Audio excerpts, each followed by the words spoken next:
recording again? I don't know, but we are live. Greetings, sentient beings. This broadcast is not intended for children. There will be strong language and adult themes. Sentient is a slur. Sentient is a slur? Yeah. How dare you? Those of us who haven't crawled out of the swamp yet are offended by that. No, you can still be sentient and in the swamp, I'm pretty sure. Yeah. Not so Really? sure about sapient. Yep, that's a whole other ball of wax. I can stop eating the frogs? Only can if you keep want eating to. frogs if you want. I find a lot that's of one of the swamp good creatures things. are more comfortable in the swamp. That's one of the good things about Minnesota. If you like frog legs, we got frogs with 5 and 6 legs all over the place. No, that's not true. No. Remember, No, I think they fixed that, but it was at one time.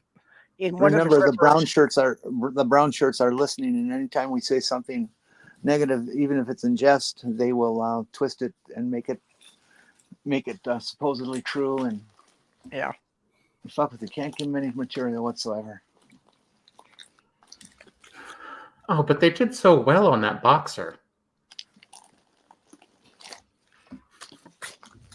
Yeah. I wasn't paying any attention to the Olympics at all until they started up on that. So it's pretty wild how actually it was just Trevor over at Believe It or Not who really highlighted it in today's video by pointing out that there's an actual child predator competing in the Olympics, and the outrage crowd, not a word about it. They're too busy throwing pretend tantrums about everything else. Yeah. No, that's not correct. That guy was removed from the games because of the crowd. I hadn't heard because nobody's talking about him. Well, that's true, but he has been removed, and it was because of the crowd pressure. I may have to. Well, I need to get some names on that. You have to wonder though about, who was the selection panel for his country that thought that it was okay to put him out there. I think he was Sweden. Dutch. Okay. Oh yeah. Yeah, but wouldn't you think that they do a basic background check and if someone has a serious criminal offense, they would not have him on the team? Well, they let him be president. Might as well, I mean, being an Olympic participant is not something where I imagine you're spending a lot of your time around children. Actually, unfortunately, there have been many cases of the coaches who were, supposed to be training teenage girls taking advantage of them. Well, yes, but who would ever do that? According to NBC, Steven van de Velde, the Dutch beach volleyball player convicted of crimes, was eliminated on Sunday when his team lost to Brazil. So he wasn't removed; he was just eliminated by losing. Okay. Yeah, his team just didn't score high enough to stay in the competition. What was the name? What was the name again? Steven van de Velde. I put it in the private chat because it's hard to. Thank you. Yeah.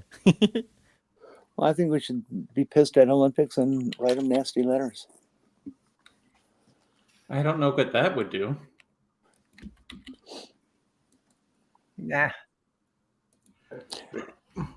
It would help balance the scales for the other million people that are writing. I'm telling you, they're a bunch of fucks. And we have said nothing about sea serpents. Right. What's up? I said let's get some sea monsters. Okay. Swamp monsters, sea monsters, same thing. In the side chat, I saw Angie Dell and Captive Desk, Pragmatic Crystal. Captive Desk, why don't you come on here? You've got a lot of information on cryptids, don't you? Ember, it is sort of Dave's specialty. Also, Hail Bigfoot. Ember, sing with me. Puff the magic dragon. Live by the sea and frolic in the autumn mist in a land called Honolulu. Synchronizing over StreamYard does not work. No, it does not. I am sorry, but cryptids are just not that interesting to me. Oh, Bree knows about sea serpents. Now, Yep. the Kraken is an Puff interesting isn't thing a because the tales of the Puff is- Kraken were thought to be legends for years until they actually found the giant sea squid. Yeah, I remember. I remember when that happened. It's That no was longer quite called the fascinating. Kraken, it's called the giant sea squid, but it actually exists. Yeah. Well, as I understand, part of the reason for the And why can't I hear purple? I don't know. Why can't you hear purple? Can you hear me? I can hear purple. can you I hear can me now? purple. Have you considered switching to a different carrier? We can all Purple hear say- you, purple. Okay, Purple, say something. Is that purple? something. No, that's not purple. It was Windows sometimes. I don't know. For some reason, Windows 11 sometimes takes the headphones out. Damn Windows. Well, Windows does lots of fun things to people. Listen, I am tempted to switch over to Linux permanently now that gaming has gotten better, but So, shall we start with like the sea serpent, the Jormungandr that I can't pronounce the name, the Midgard sea serpent. the world serpent that eats Yes. its own tail? From Or where? that is eating its own tail? Norse mythology. Oh, okay, more bullshit. Well, no one's saying it's real. Yes, It's but Norse mythology. Sorry. It's pre-Christian bullshit, at least. That's true. Well, that's a shame too. Yeah, you know that this is what they believed before somebody up there started importing Bibles. Hey, you can't prove there isn't a world-wrapping sea serpent. I'm pretty sure if there were a world-wrapping sea serpent around this world, we'd know about it. What if it's a prophecy, and it was actually talking about the transatlantic internet All this cables? Oh, No. and there's I also like that. that. There's also that serpent that Dr. Mudd or whoever his name is points out in Northern Africa all the time. Dr. Oh Mud. yeah, mud fossil man. You Yeah, mean Roger Mudfossil? Yeah. Yeah, that Er- mountain range they claims is a dragon. that hole in the ground is a vagina. Yeah, All Listen, the holes in the ground are vaginas. Actually, one of the things you'd mentioned the Kraken earlier, if you treat them right. and one of the reasons the Kraken myth was so persistent among sailors is Was- the whalers, when they got a sperm whale, occasionally would find the beak from a giant squid in the stomach of the sperm whale. So they actually had some physical evidence for that one before they ever found the monster. There was some oceanographer type guy, I don't know his official title, who was talking about these giant squid that you don't really want to be around them in the water because they will eat humans. And their beak is big enough to do it. I Oh, don't yeah. think I'm Nom nom nom. I don't think I'd want to be around a giant squid, regardless of whether or not it's in the water. Good point. actually, if it was up on land, it probably couldn't do a whole hell of a lot. But Doesn't mean I want to be around it. yeah, I definitely wouldn't Cephalopods, want to be around one in the water. I wonder what the Ceph- reach is. cephalopods will inherit the earth. It's true. That's a only prophecy too. That's only because cetaceans will know about the Earth's destruction and leave the week before. They get the newsletter. See, Bree's even got a list of names for us. Tiamat from Mother of Dragons, Leviathan. Cetus. I don't know Cetus. What's that one from? Cetus. That rings a bell. What? Yeah, I don't know which mythology that's from. Like the Greek. constellation. Katos, any huge sea monster. According to mythology, Perseus slew a Katos to save Andromeda from being sacrificed to the beast. The term cetacean derives from Katos. In Greek art, Ketai were depicted as serpentine fish, and the name. Oh, that's as far as I can get without clicking something. Um, Yeah. Bree, I think the Humboldt squids are much smaller. I've seen shows on them too. Yeah, I This thought giant squid is like 30, 40 feet long. I thought the Humboldt squid only got to be like 6 or 8 feet. I don't really know. It's just, little Yeah, bits and pieces I see. I You see remember also- seeing a documentary that, I guess it's like during their mating thing that the Humboldt squids, like come together in these huge swarms and they go fishing for them. The giant squids, the estimated, you need to put the maximum size at around 12 to 13 meters. That's about 39 to 43 feet long. I just can't understand why people are willing to kill and eat something of such higher intelligence. Because it's Yeah. tasty. Not that tasty. I think it's pretty tasty. But, I mean, don't trust my tastes. Apparently, they're very strange. I actually did try squid once many, 30 years ago. And no, I wouldn't just because of the texture. The texture is a little off-putting, especially if it's the artificial, because that's not actually squid.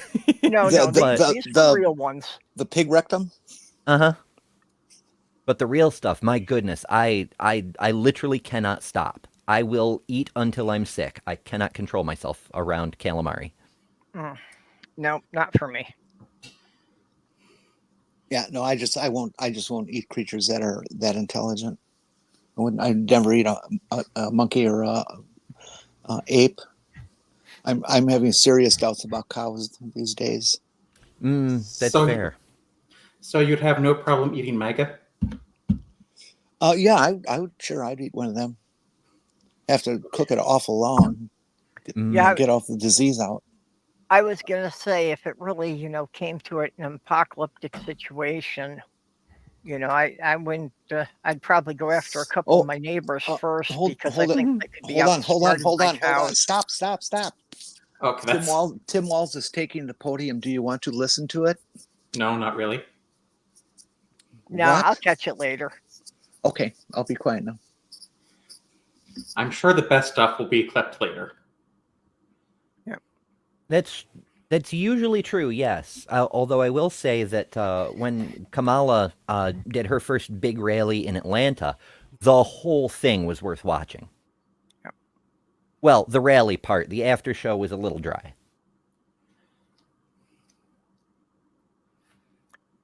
Well, as far as sea monsters, it is an area that was a special interest to me for a number of years as a teenager. I think the giant squid they had a hard time finding because they live fairly deep in the ocean. Mm-hmm. Yeah. Yes. Yeah, down in what they call the midnight zone. Yeah, I remember that first used to recorded images of them in video. That was Yeah, pretty but interesting. again, they had projections of how big they had to be just because, again, that sperm whales would eat them and the beak was the only part they couldn't digest. So when they were catching the sperm whales, and also they would find sperm whales that had scars from the suckers grabbing onto them. So they kind of extrapolated the size from a known octopus from those things. But I have a special place in my heart for the Loch Ness Monster. How does that taste? When I was in junior high, I did a term paper on the Loch Ness Monster, and I was really into it. At some point, I realized I had 22 books on it, but I realized they were all telling the same 3 stories. So while it seemed that there was this incredible amount of information on it, yeah, there were only 3 stories, and 2 of the 3 people admitted they were drunk at the time. Did anyone see the mystery? Only 2? Did anyone see Netflix's Mystery Science Theater 3000 reboot? No. Where they do like a Godzilla B-movie parody called Reptilicus. which is terrible, but it's Mystery Science Theater 3000. But as part of it, they have a song like every country has a monster they're afraid of. You can look it up on YouTube. Hi, kitty. We got the plesiosaur, was an aquatic reptile. I can't remember its name, but Sweden actually has their own sea serpent that just splashes around in the Baltic. That makes sense. I think pretty much everywhere has some kind of sea monster. Isn't there some, like, in the Finger Lakes of New York, isn't there some, like... Yeah. Close. Lake Champlain has a Wish.com version of Champy. Nessie that they call Champy. Yeah. Actually, there are over 50 lakes in North America alone that claim to have sea monsters of some sort. Although I have seen Mothman in West Virginia. Yeah, the most The statue? interesting claim I find is In Fallout Oklahoma. 76. Okay, I'm not pronouncing the name of that thing for the Sweden's sea monster. Yeah, I'll just Just call put it that Sven. in. Lars. That's it in the chat. Yeah. chat. Yeah. No. Listen, we all know the sea monsters aren't real, but Cthulhu is. yeah. Angie's got a good point here. The most common photo you see of Nessie is the one that the guy admitted on his deathbed was a hoax. And they're still using it to this day. Of course. I mean, every time somebody makes a fake claim about something, even if the person immediately admits that it was fake, a good 20-30% of people are going to keep insisting that's true because every single thing that they see or interact with, if they want to believe it, to them it's the truth. Okay, the Swedish Which is one, why Donnie can get votes. Yeah. the Swedish one, I believe, would be what's this? Storms If If you say so. Gesundheit. Well, my mother's Finnish, so Does I come from your think Spanish I form. understand how some of the letters are supposed to sound. Finnish is not actually related to Germanic languages. You know, No, if No, you but take Finnish and Swedish kept stealing from each other a lot. if you take a word and copy paste it into Google Translate, you can get it to pronounce the word for you. Sometimes, yeah. Yeah, it's kind of pass or fail with certain languages. Hey, I was actually surprised today that the robocall I got from my doctor's office actually pronounced my last name almost right. So I have a question. If I do Python programming in a submarine, is that a sea serpent then? Sure, why not? If you do what to a submarine? If I do Python programming on a submarine. Let's see if this works. Storsjödjuret. Can you guys hear that? I heard it. I still can't pronounce it, but I did hear it. Yeah, if you turn up the volume a little bit. Storsjödjuret. Storsjödjuret. So Storsjödjuret. I don't know. There's still no way I can pronounce that. Yep.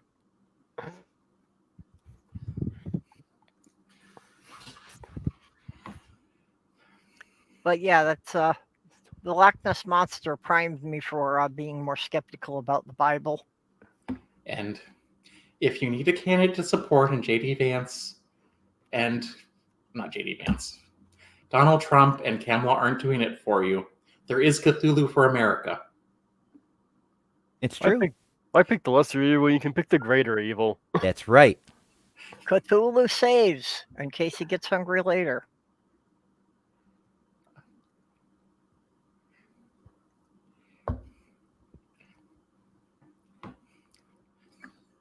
Now I'm hungry, damn it. I just think had a Cthulhu- boost. Oh shit, I forgot my drinks. Easier with Norwegian, we just call her Selma. Hey, we don't have any lakes around here to have monsters in. Yep. The funniest lake monster that I'm aware of is Oklahoma claims they have a couple of lakes that have octopi in them. And first of all, how did an octopus get into a lake in Oklahoma? And And second, how did they adapt to living in fresh water? yeah, I was going to say they're not freshwater animals. Well, let's check that. There might be freshwater octopuses, but I don't think there are. Yeah, but kind of the There is no legend or such the thing as- rumor there. There's no such thing as a freshwater octopus. Yeah, but Yeah, no, there are no freshwater octopi. yeah, but Oklahoma has this rumor spreading that they're like an invasive species that are getting into more and more lakes. Listen, if octopuses could live in lakes, they'd probably already be in the Great Lakes. Yeah, true. Yeah. Anything that could adapt to fresh water would have made it into the Great Lakes by now.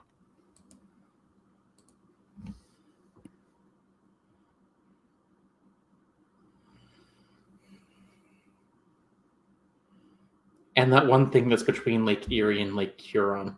That's not one of the Great Lakes, but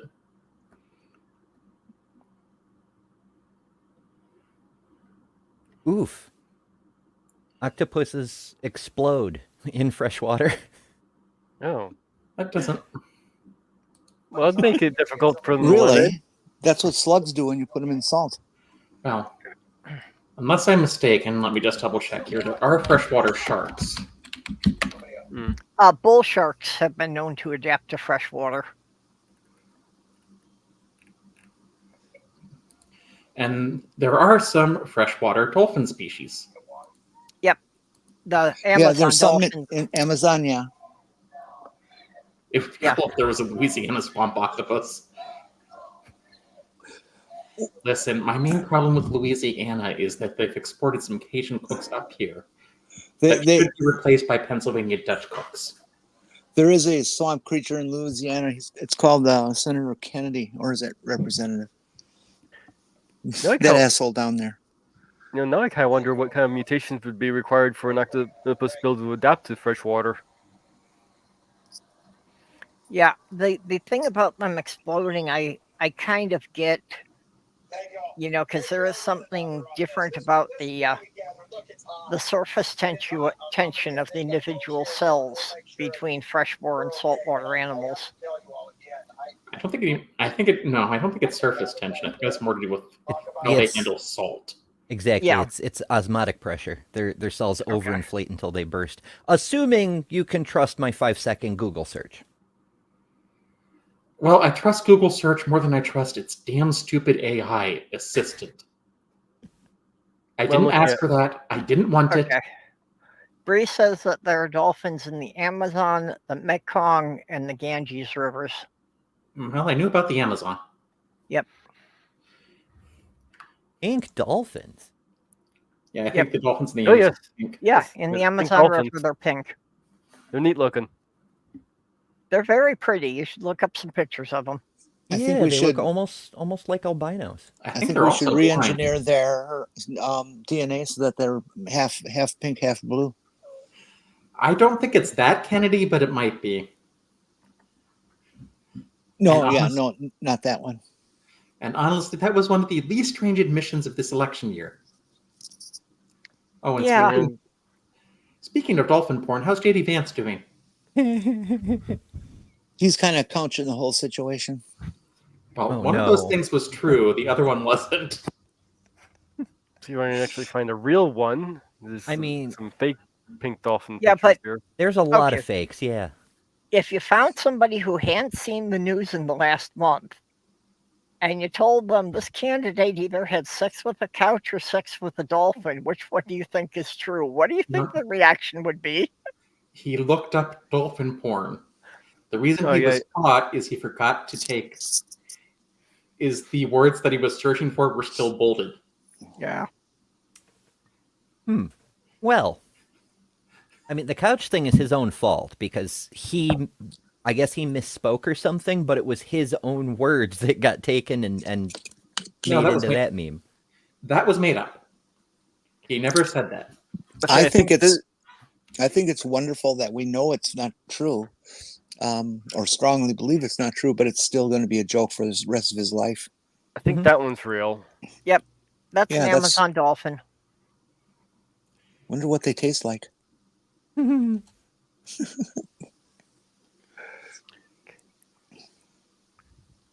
Is that your if you won the lottery, Jenny, that you would go around the world until you could taste every endangered species? Yes, I'm still looking at something that's better than spotted owl. But I would imagine owls don't taste good. They're a predator. Yeah. well, I'm not going to put them down just because of that. Some people say dog is really bad tasting. Okay, but they Hmm. say you are what you eat. Oh, So oh, doesn't that oh. doesn't that make an owl a rodent? And then if you eat the owl, doesn't that make you a rodent? Or at least makes you an owl. Listen, No, if you but the owl was a rodent before you ate it because he'd been eating rodents. Well, then everything is plankton. the thing is, if the phrase "if you are what you eat" were true, my cat would have turned into a glass of my milk a year ago. Store-bought milk or best- breast milk? I was gonna say I didn't know you were lactating. Despite What my if best what- efforts to keep her from drinking my store-bought milk. What if what you eat isn't a thing that can exist, like eggs, for example? Do you turn into a chicken or do you become an egg? Probably a chicken. Chicken came before the egg. Only if the rooster bought it drinks first.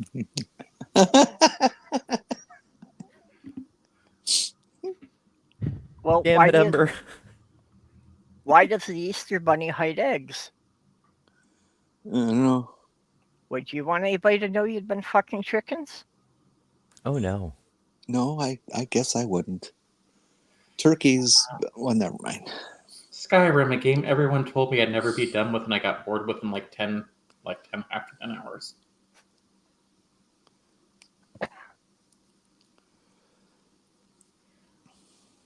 Well, I found- Sorry. Trubia wants to try baby seal.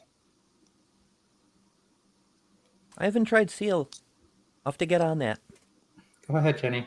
I don't remember. Well, I do know I'm environmentally friendly, which is why I use steel clubs to club baby seals and not wooden ones. Recyclable. It's better to not get splinters. Angie said that eggs came first, which yes, of course they did. Well, That if you want there to were count dinosaurs. amphibians laying eggs before there were even any reptiles, let alone dinosaurs. And fishes before them. Yep. Yeah, eggs came millions of years before the chicken. And I remember telling that to one of Kent Hovind's wives, while she's like, that's fallacious. It's like, no, you just don't accept evolution. What would it be like if grocery stores sold ostrich eggs by the dozen? Oh, I'd be so fat. I fucking love How ostrich would- eggs. How would you prepare them? With a really big frying pan. Really big frying pan. Yeah, I was gonna say like my 4-quart chicken fryer would probably do one egg. And you'd have to have the cow that you're going to add milk to right there. Yeah, they're ridiculous. If you like took a bowling ball and sanded it down into an egg shape, that's about the size of the egg you're dealing with. How much is the volume of an ostrich egg? Is it like a quart, half quart? I don't know. I've never measured. Well, the largest egg that they have found evidence of, as far as fossils, was from a diplodocus that would have been about the size of an American football. And some mathematicians claim that really is theoretically the largest an egg could be and still hold itself together. I'm skeptical. I'm skeptical that mathematicians would claim that. Oh, there's mathematicians that claim all sorts of interesting things, Yeah. like this fella named John Lennox. And then He- and then the world-renowned If you bring up Terrence Howard, I am going to drive to Howard. Minnesota and toss you in Lake Superior. Okay. So an ostrich egg is equivalent to 1.2 to 1.3 liters. Okay. I mean, you can use math to determine that this is as long as an egg can be and support itself, but it doesn't seem something a mathematician would claim. It seems like there needs to be more to that. Yeah, it's like a structural engineer kind of thing, maybe an architect. But also, you just reinforce the shell and you can build bigger. Like maybe with like a standard 2mm calcium shell, that's as big as you can go. But there's no reason you have to stop with those materials. I think part of the projection was that if the shell got much bigger than that The chick wouldn't be able to get out. Well, not so much the chick wouldn't be able to get out, but that it has to allow for a little bit of gas exchange. Yeah, but there's ways. Put little air holes in there, just like, chicken eggs have tiny air holes. Mm-hmm. Last week I got eggs, and I got 3 rotten eggs in one box. They were all cracked on the bottom. Gotta check those. Yeah, I do, always check them but in I'm the not going store. to lift all the egg all the way out of the box or the carton to check them. Okay, I well, do. Jenny, I don't lift them all out, but I open the carton and I just wiggle them all a little bit. Yeah, And that's if you what I'm find doing one that now. doesn't wiggle, then it leaked and it got stuck to the carton. Yeah. And when you open a rotten egg into your omelet, soon to be omelet, you get assumed to not be anything. Actually, Yeah. my chicken's eggs don't seem to go rotten. Oddly enough, they just kind of dry up and then shrivel up and turn Eggs- into a hard ball. But eggs do go rotten. It takes a while, but they can. Yeah, you don't have to refrigerate eggs. Yeah, I mean, if I live has somewhere where returned. it's 100 degrees all the time, I refrigerate them. But in normal temperatures, you don't have to. I don't do any of that to eggs at all. In Britain, they don't refrigerate them either. But Well, the thing with America is that the processing, when they get from the farm before they go into the carton, they wash them all. Mm-hmm. yeah, that removes there's a coating on the eggs that actually protects them, and when they wash them, that washes that off, and then they're more exposed to the air, and that's why they become rotten. That's Yeah, probably then why they'll go bad faster, and that goes back to what I was saying about, the shell is slightly. Absolutely, I was going to say, I'm absolutely certain eggs can go rotten because some students egged my cars a couple years ago. Yep. Of course, the other thing too that you could do is sometimes in Europe they will coat the eggs with paraffin. It's cheating. Yeah, but that way the eggs will keep at room temperature much longer. As far as if that's purple and purple stream, yes, I finally made it back. I missed the last couple of streams because it was such an overwhelming job to clean out Sloth Girl's apartment. Are you all done now? We've got all the stuff out of her apartment. Unfortunately, much of it is now in my apartment while I try to distribute it to the people who can use it, which not like my apartment was ever really clean to begin with. I'm always cluttered, but yeah, now it's pretty much down to some narrow pathways until I can give this stuff away. I'll take the TV. No, her son took that home. Oh, yeah. drat.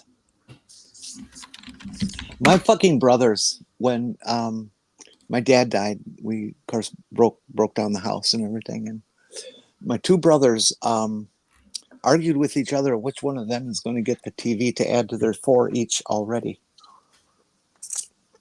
Yeah. And I at that time I had none. Geez, you guys are so kind and thoughtful. It's just a TV. Was there anything special about it? Well, it was 42-inch. Oh. Was it an old plasma TV or? No, it was actually fairly current. A year or two old. I don't know what you currently have, Jen.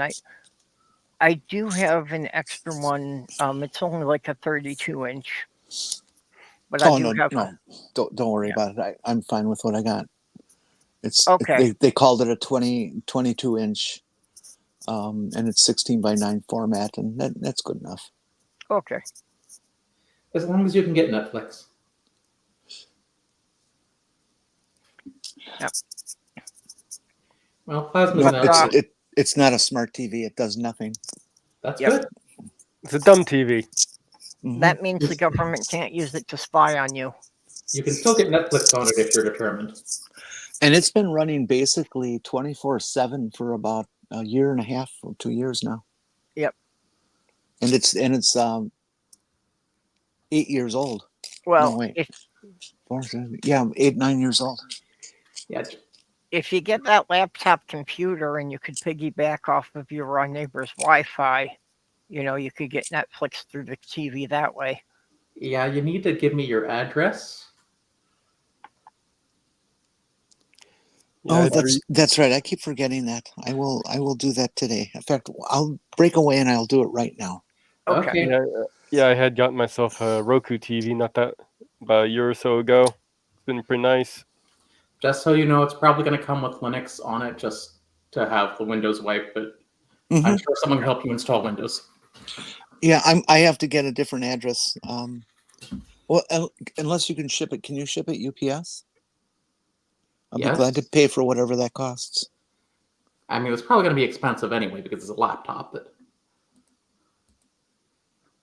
actually, for something of that weight, shipping at UPS may not cost any more than the regular post office would. Either way, I still need an address to ship it to. Yeah, I need UPS because the post office and I don't get along. Yeah, they don't deliver mail to me. They do everybody else in town, but not me. This particular block, which is very close to them, they won't deliver. It's a big pain in the ass. Yeah, that sounds like the very special relationship I and PennDOT had when I lived in Pennsylvania. Yeah, I've heard of that happening in small towns. Where I'd send in paperwork, PennDOT would ignore it. It's like I remember going in to renew my driver's license one time, and like, your driver's license has been suspended for a year. I'm like, no, it hasn't. Chester, what the truth behind plasmas and why they're so bad? They're extremely dangerous. They are earth-ending type dangerous. That if more than like 50 or 60 of the plasma pixels break and they combine, they could ignite into a sun and burn right through the earth. It's true. You've seen that, haven't you, Amber?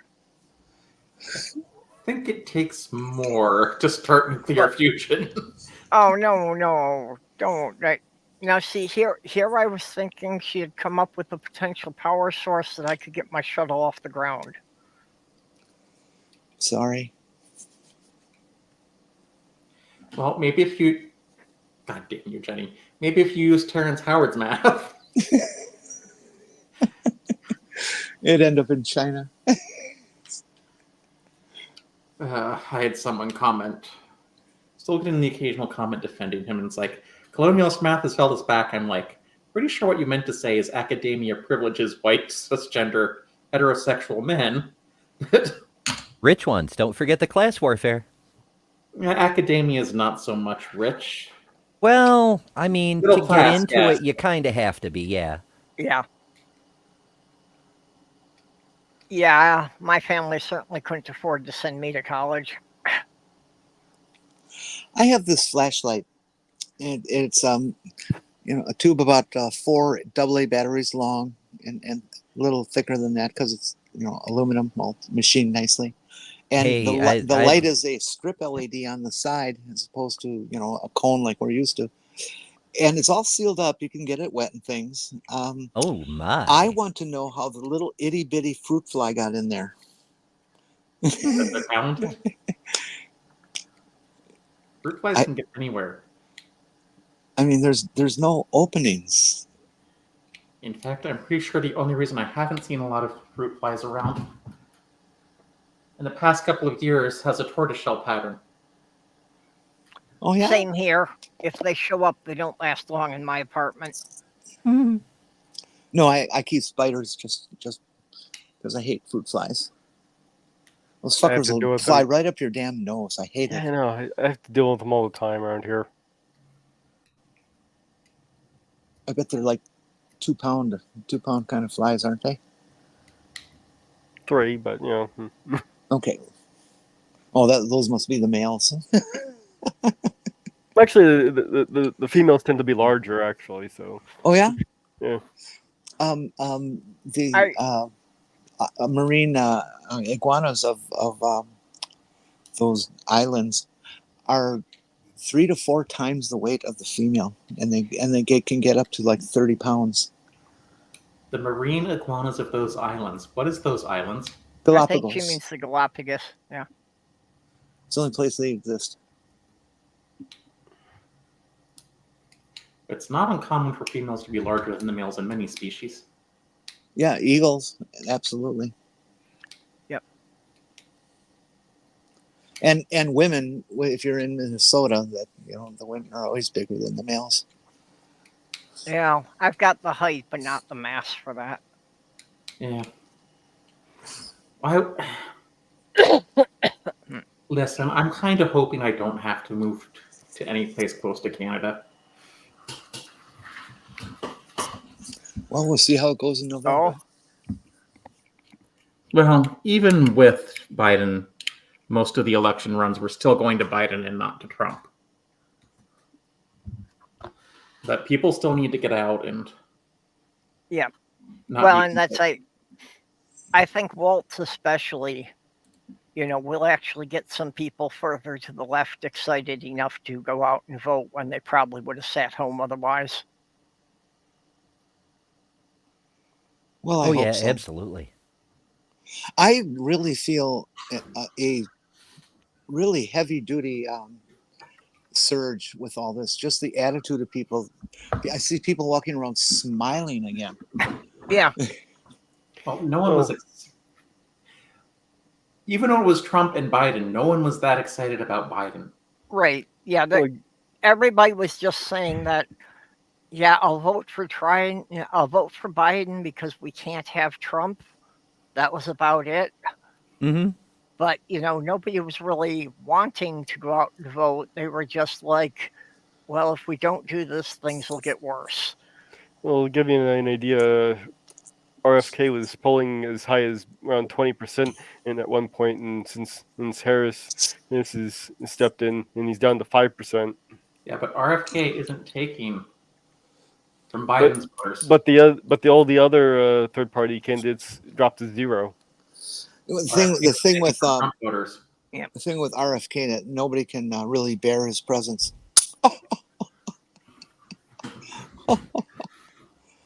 Did you not hear about the bear?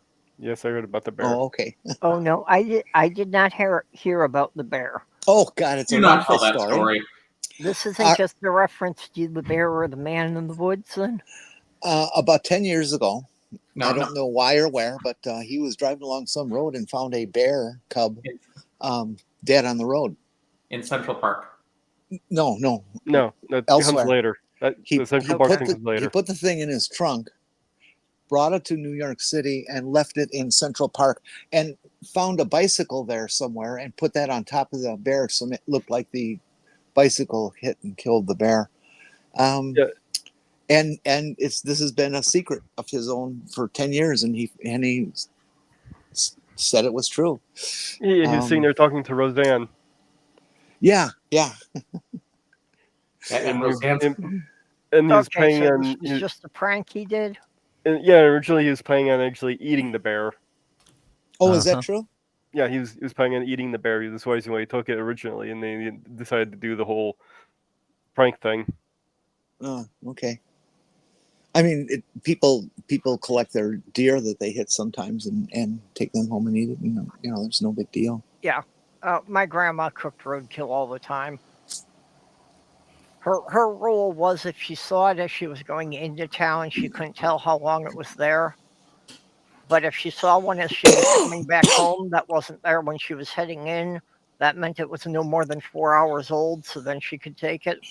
Yeah, that's the thing. He had no idea how long that bear was sitting there. The thing is, I know people who have hit a deer with their car and said, "Hey, the car may be totaled. Here. At least I get a few free meals out of it." Bree, is that true? Does she I really hit a say deer that? with my van. If she does, I was McDonald's, I would sue the fuck out of her. Send her back to the gutter where she came from. Oh, that would be wonderful to have a major corporation Roseanne? suing her. Fetus burgers? Yeah. Jeez. I mean, how Roseanne says Phoenix burgers. Hasn't McDonald's been the target of several such rumors, though? Like, I think in the 80s they were saying the Big Mac was made out of kangaroo.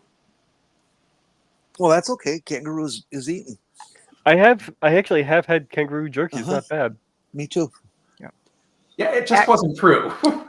Oh, here we are back on unusual animals to eat. I've had, it's not that unusual, but I've had buffalo many times. So out of the unusual jerkies I've had, I think the gator jerky was my favorite. Yeah, I really would like to try some alligator.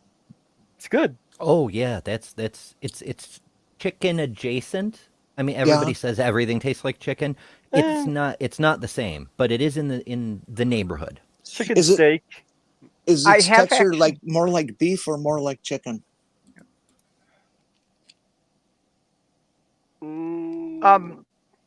It tastes more like chicken, but it has a much more solid texture than chicken would have.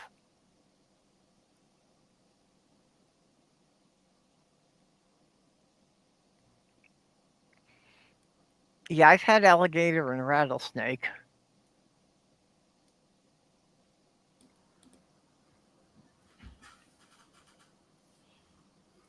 Okay, I found the video of the fetus burgers. Oh, that's a thing. Wow. I put a link in the private chat. If you want to do it, go for it. I found something on Roseanne Barr warns of baby blood drinking Democrat. That's in bizarre community from Mar-a-Lago. Oh, she must have heard the adrenochrome lies. Oh, Ember. Is there something going on with your Discord? Yeah, I had to delete my Discord. So a couple people have asked me. I didn't ban anybody. The entire server is gone. Well, yeah, I had left you a message on Discord last night because I realized that yours was not showing up in my listing, so I couldn't go to it. All right, here we are. Well, you know what they're doing is that they're grinding that up with the Planned Parenthood fetus meat and selling it to Bill Gates for his new meat. I swear they are. That may be right. They're going to be selling it at McDonald's, the new fetus burgers. I've got bad eating habits, but I'm not eating there. No. I'm telling you, it's going to be fetus burgers wall to wall. That's what it is. I wouldn't put mixed in with bugs.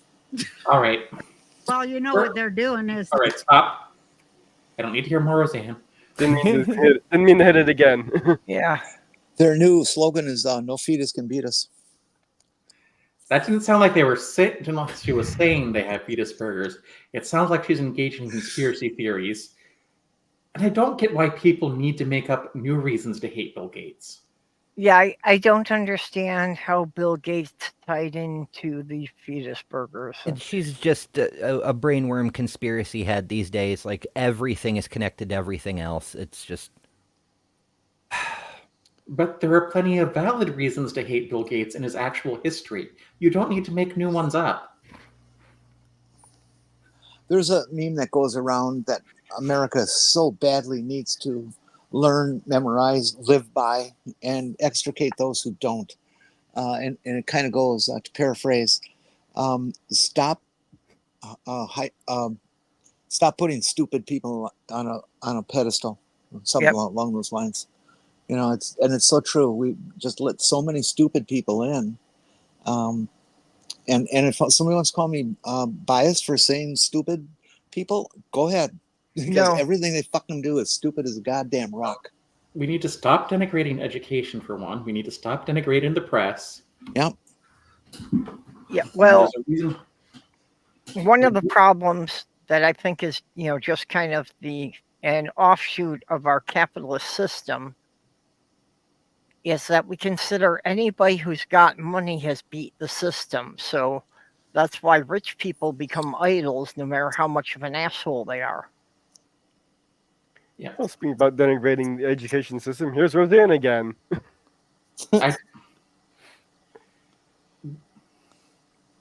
We should make at least a community college education free to everybody because that's what you're going to need now. Roseanne again. Yeah, I think you're absolutely correct in that. I'm here at Mar-a-Lago supporting Carrie Lake, and it was a fantastic evening, and our Trump is here being the DJ, and I've just danced, and everyone's amazed. So I'm just going to say to you, please drop out of college because it's going to ruin your life. Wait for the end. Do me a favor, drop out. They don't teach you nothing good. Email me or Twitter me or whatever you call me, and I'll help you with your life. But you got to get on college.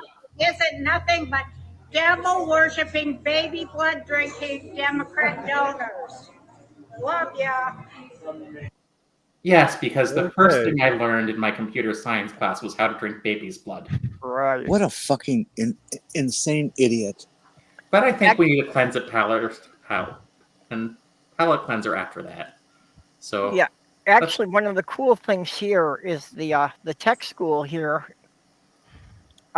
For about 2 years, they had a program that was, a free program for people to learn welding.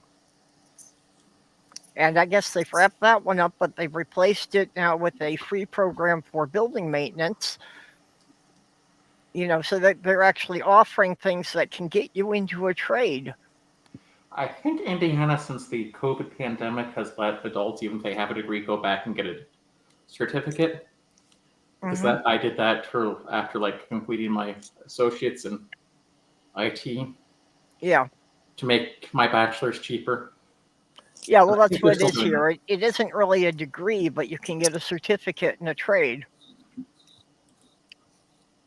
And that's something that, you can get a real job with. And I think that what they're targeting at is just whatever kind of jobs there seem to be the most openings for in the state at this point. Well, to be fair, not everyone needs to go to college either. The Republicans who say that are right. It's not for everybody. But there needs to be pathways for the people who aren't going to college too. Yeah. Like the military is good for some people, not everybody. There are a number of states or even localities, local things that are apparently, I hear, giving free tuition to technical colleges. Apprenticeships are a great thing to do locally too, because a lot of them go through Ivy Tech. If you go through an apprenticeship, you come out with an associate's degree. Germany has a strong history of apprenticeship programs. But we still need the ivory tower people. We can't do without those. I talked to a guy that I met through the car club decades ago, who was from Germany and had just immigrated to America, and of course he can speak perfect English, because he's European. And he was telling me in his apprenticeship to be a person who works on cars, who builds original cars, not just one of these real high-end dudes. Anyways, one of the first things he said that they had him or they assigned him to is they handed him like about 100 millimeter long cube and said, turn this into a sphere with hand tools. That's fun. Yeah. And he said they measured. And so that's amazing that they have you do this. Do you know how hard that would be? Yeah, damn. I also understand there's a problem with Germany's education system where if you get funneled into vocational track and don't want to do it, it's very hard to get out of it. Jenny, that's also one of the tests if you apply to become a Lego designer. was they just give you a container full of bricks and plates and see how good you are at making a sphere out of them. The closer you are to a perfect sphere, the better your chances of getting the job. Which makes me think every time I hear about that, I think of the how ridiculous boys down in Australia who for a while were building Lego spheres and seeing how big they could make them and drop them off a 120-foot tower. Are you allowed to use illegal connections? I'm sorry? I don't know. I would think not, but yeah, I did see one that that somebody had built a Lego ball that was, like 8 feet in diameter. Jesus. And, well, they did like a running of the bulls thing that a bunch of people started running downhill and they released the ball to see if they could outrun the ball. Oh, like and how many didn't? 3 people got ran over before the ball broke up. I've seen bigger structures. Have you ever been to a brick fest? They're like these but I'd love traveling to. Lego shows, and sometimes there's gigantic sculptures. It's amazing. I want to get them at my Comic-Con, but it's hard because they have to be pre-built and then transported after being assembled. It's really hard. Well, Ember, what you should look for is see if there were any lug groups in your area. Any what groups? Lug is Lego Users Group, or the other keyword to check for is AFOL, AFOL, Adult Fans of Lego.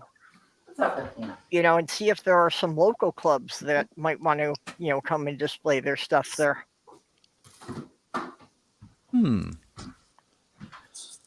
Because most of those people will just jump at any opportunity where they can display their models.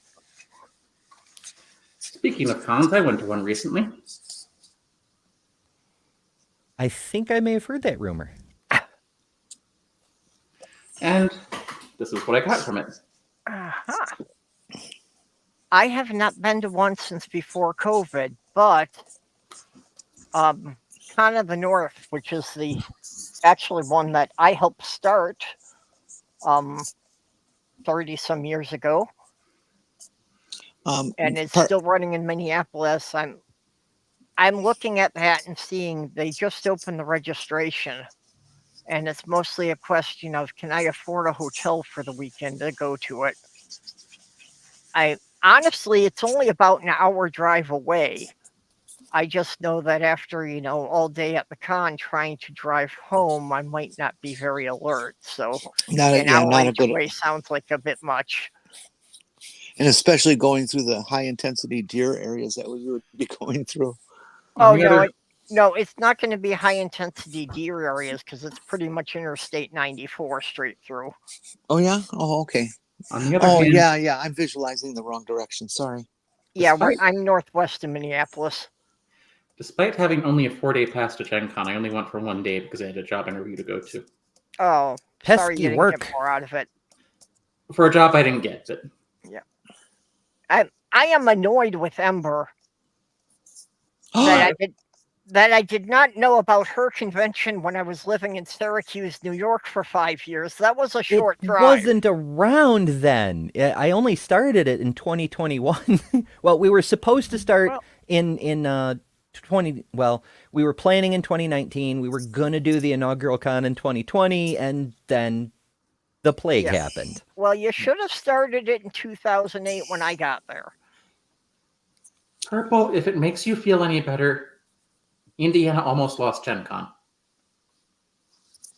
I mean, considering the bullshit that Indiana pulled those couple of years when it was in contention, I'm kind of surprised it stayed. Well, like what was it that they passed a law saying that gay people weren't allowed to use highways in the state? Like you couldn't go down Interstate 90 across Indiana? No. It was the Religious Freedom Restoration Act that Pence tried to push through. It passed, but the backlash was so severe that Gen Con threatened to pull out. Eli Lilly, and Pfizer threatened to pull out the big two pharmaceuticals. Yeah. And interestingly enough, NASCAR said, "You're too bigoted for us. We're going to remove the Brickyard 400." So what happened is Pence had to pass LGBT protections. That is so cool that, these major groups actually got behind it. And well, NASCAR has done that in a number of areas over the years. Recently, they banned the Confederate flag. Yeah. We don't want it anywhere around here. Get it out.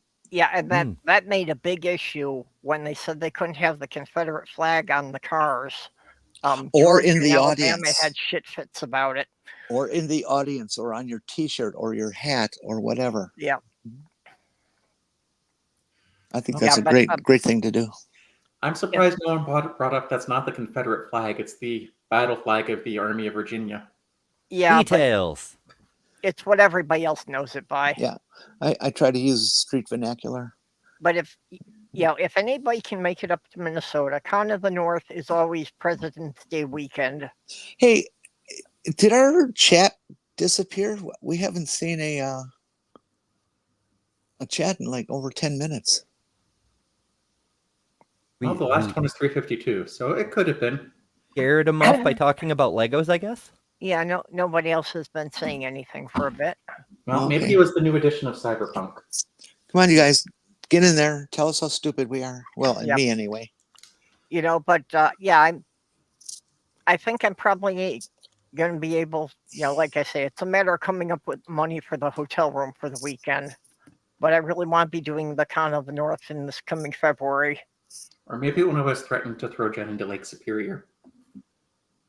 I would love that. Mm-hmm. An adventure! As hot as it is. As long as you get me up there and get me back, I'm perfectly okay with that. It's probably only about 50 degrees right now, but I've swam in colder water. Hey, crossing Lake Superior in a canoe is one of my potential escape plans if Trump gets elected again. I jumped in one of the very, very cold Great Lakes at a time when it was very cold, but it was warmer than the ice on top of it. Now, I'm thinking about a lake at a state park that was fed by a mountain spring, so the water never got above 40 degrees in the summer. Yeah. Well, Lake Superior is generally the coldest of the Great Lakes just because it's so deep relative to its surface area. I learned a secret about Lake Michigan, that the people who are supposed to know these things said that the greatest depth of Lake Michigan is about, they said about, what did they say? I don't want to screw the story up. I think about 300 feet down. Mm-hmm. They found a hole in Lake Michigan, and it goes down to 450 feet. Yeah, well, those are the caves where the lake monsters live. Mm-hmm. Yeah, in the late 1970s, and this actually made the cover of Chicago Magazine, that somebody was trying to fundraise a plan to go to Scotland to capture a breeding pair of the Loch Ness monsters to start a colony of them in Lake Michigan. And this was the cover story of Chicago Magazine. Well, to be fair, it would make a great story to tell.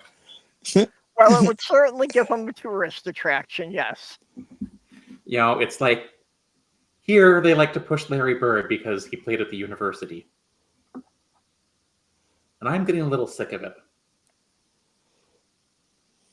It's like Larry Bird is the least interesting thing about this town. And it's like we have a museum, there's a statue of him. And there's a street named after him. Whatever happened to Pistol Pete Maravich? Anybody know? I don't know. I think the fact that Eugene V. Debs is also associated with this town is more interesting. Yeah, I'd be interested in what kind of museums you have. Actually, go ahead. I read for my history of capitalism class outside of Eugene V. Debs' house. I was always I was always attracted to him because I think that's a cool name. Because it's the campus surrounds it. In fact, it used to be for a while, it used to be a fraternity house. Now it's a museum. Eugene V. Debs Museum?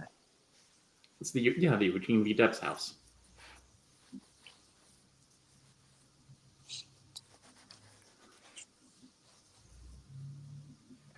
You know, it's just one of the random things that I had pondered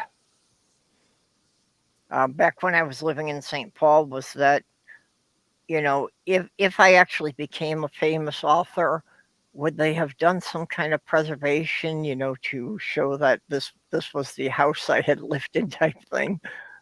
Well, Eugene V. Debs, I guess you could call him an author, but that's not what he was famous for. He's a communist. What? He was a socialist. Oh, he was a communist. Okay, Mark Caesar saying he just didn't tell anybody. And Trump may have duplicated one of his feats. That's what we should do. Is we should infiltrate and get next to Trump and feed into his brain that Eugene V. Debs was a supporter of right-wing politics and wanted to be in the Republican Party. He'd buy it. The thing is, I think Trump. The thing is, I think you can manipulate narcissists like that. Yes. That's why they tend to be dangerous, but Trump said it himself, that he hated electric cars, but since Elon Musk was donating to his campaign, now he has to say they're good. But Elon Musk said he wasn't donating to his campaign. Yeah, but no, this is something Trump actually said in a recent interview. I saw the clip of it. I don't know where I'd find it again, but I don't particularly care for Musk, but that doesn't mean electric cars are a bad idea. Yep. Yeah, Trump can be manipulated with compliments and money. You just have to feed him what he wants to hear, and then just say, "Wouldn't it be, people would love you if you did this?" Yep. Because that's what Kanye did. Hey, Tux.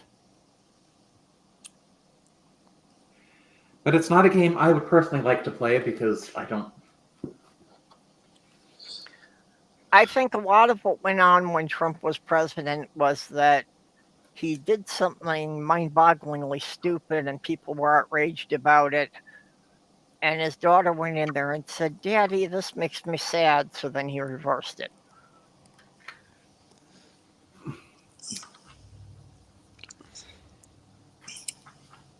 I just wish we had a better first atheist president. Sorry for those of you who thought Trump was a Christian. He's not. You are correct. You are technically correct. The best kind of correct. What a bad representative for atheists. Listen, I could say I'm right-handed. That doesn't make it true. I mean, he outright said. I mean, he tried to walk it back, but he clearly said, "I'm not a Christian." Yeah, No. I actually saw that clip and I was wondering how he backed up that one. No, that's not what he said. That's definitely what he said. No, it wasn't. I watched the clip myself. I still don't think I don't think he's saying not either.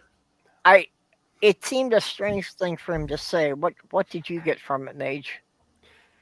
He's saying, "I'm a Christian," but he said it in a really in that punky way he talks. He was saying it in such a way to indicate there was a word he was trying not to say. You see, but if you understand Trumpian, you can translate that to say that he is not a Christian. So well, if we're speaking Trumpian, if we're speaking Trumpian, that would mean I'm the bigliest Christian. Yes. Well, yeah, I will definitely go along with Trump is not a Christian because I don't know if he has ever personally killed another person, but outside of that, he has broken all of the other commandments.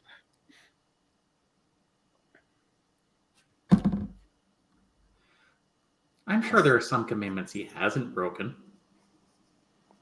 No. Well, again, it depends which set you go by. He probably hasn't boiled a goat in its mother's milk. See?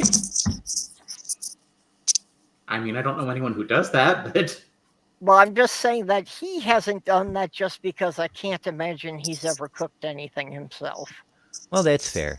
Do you suppose he has celebrated the Feast of Unleavened Bread? No one even knows when that was or what that is anymore. Clearly, they didn't do a very good job writing down all the rules and the details. Yeah, Perfect book. It could be a reference to Passover, I don't know, but no one knows what the Feast of Unleavened Bread was. Well, you know, Yahweh had a big problem with yeast. Almost as much of a problem as with iron. Yeah. Yeah, well, the unleavened bread, I know, you know, for a Jewish tradition, that is, you know, for Passover, that they're not supposed to eat anything that has yeast in it. Well, so that means no cunnilingus. Oh, don't you know? No. Don't you know true fae always have a problem with cold iron? Yeah, that's my hypothesis too, is that Yahweh's a fairy. Well, I'm not sure about Yahweh, but some stream I was watching last night, you know, and talking about Jesus, and Jesus hung around with 12 guys and never showed any interest in women. It doesn't take much to put the dots together there. He could be ace. He could be, but the Gospel of Thomas indicates that he liked to kiss some of the disciples on the mouth. Oh. The Gospel of Thomas is... Not just Thomas, though. I think it made it into some of the canonical stuff. Sort of. John talks about the disciple that Jesus loved most often. I mean, most. Just most. Yep. There's nothing else there. Yeah, and then there was that bit about when they came to get Jesus in the garden, that there was a boy who ran because he was naked. Oh, I forgot that part. I was thinking of where he was making out with Peter. I mean, never mind. Yeah, but there was this unnamed boy who they just said he ran away because he was naked. So what was he doing in the garden with Jesus?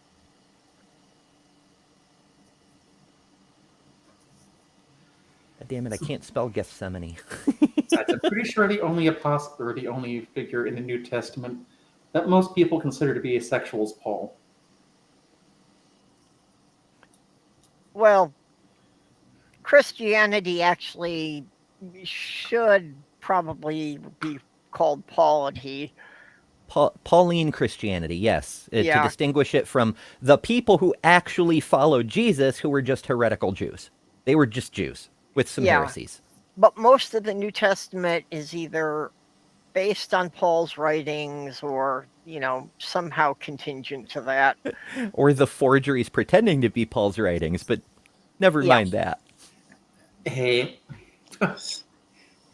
Speaking of which, that's fun. There was a kind of related project I did over the summer. I probably showed you all it. But that was about the Book of Mormon. Where I just was curious, it's like, hey, did it have multiple authors or a single author?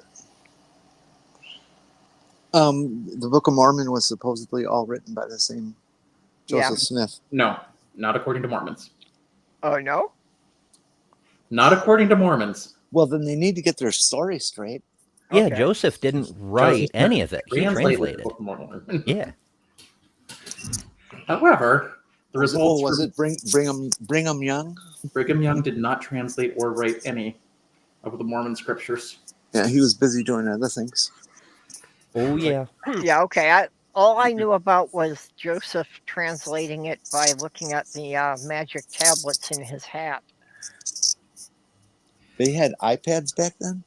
But In any case, the results of what I did suggest that Joseph Smith was the sole author. I would need to do more to confirm that, but I don't think it's going to change. Well, it kind of got me questioning the whole kissing thing.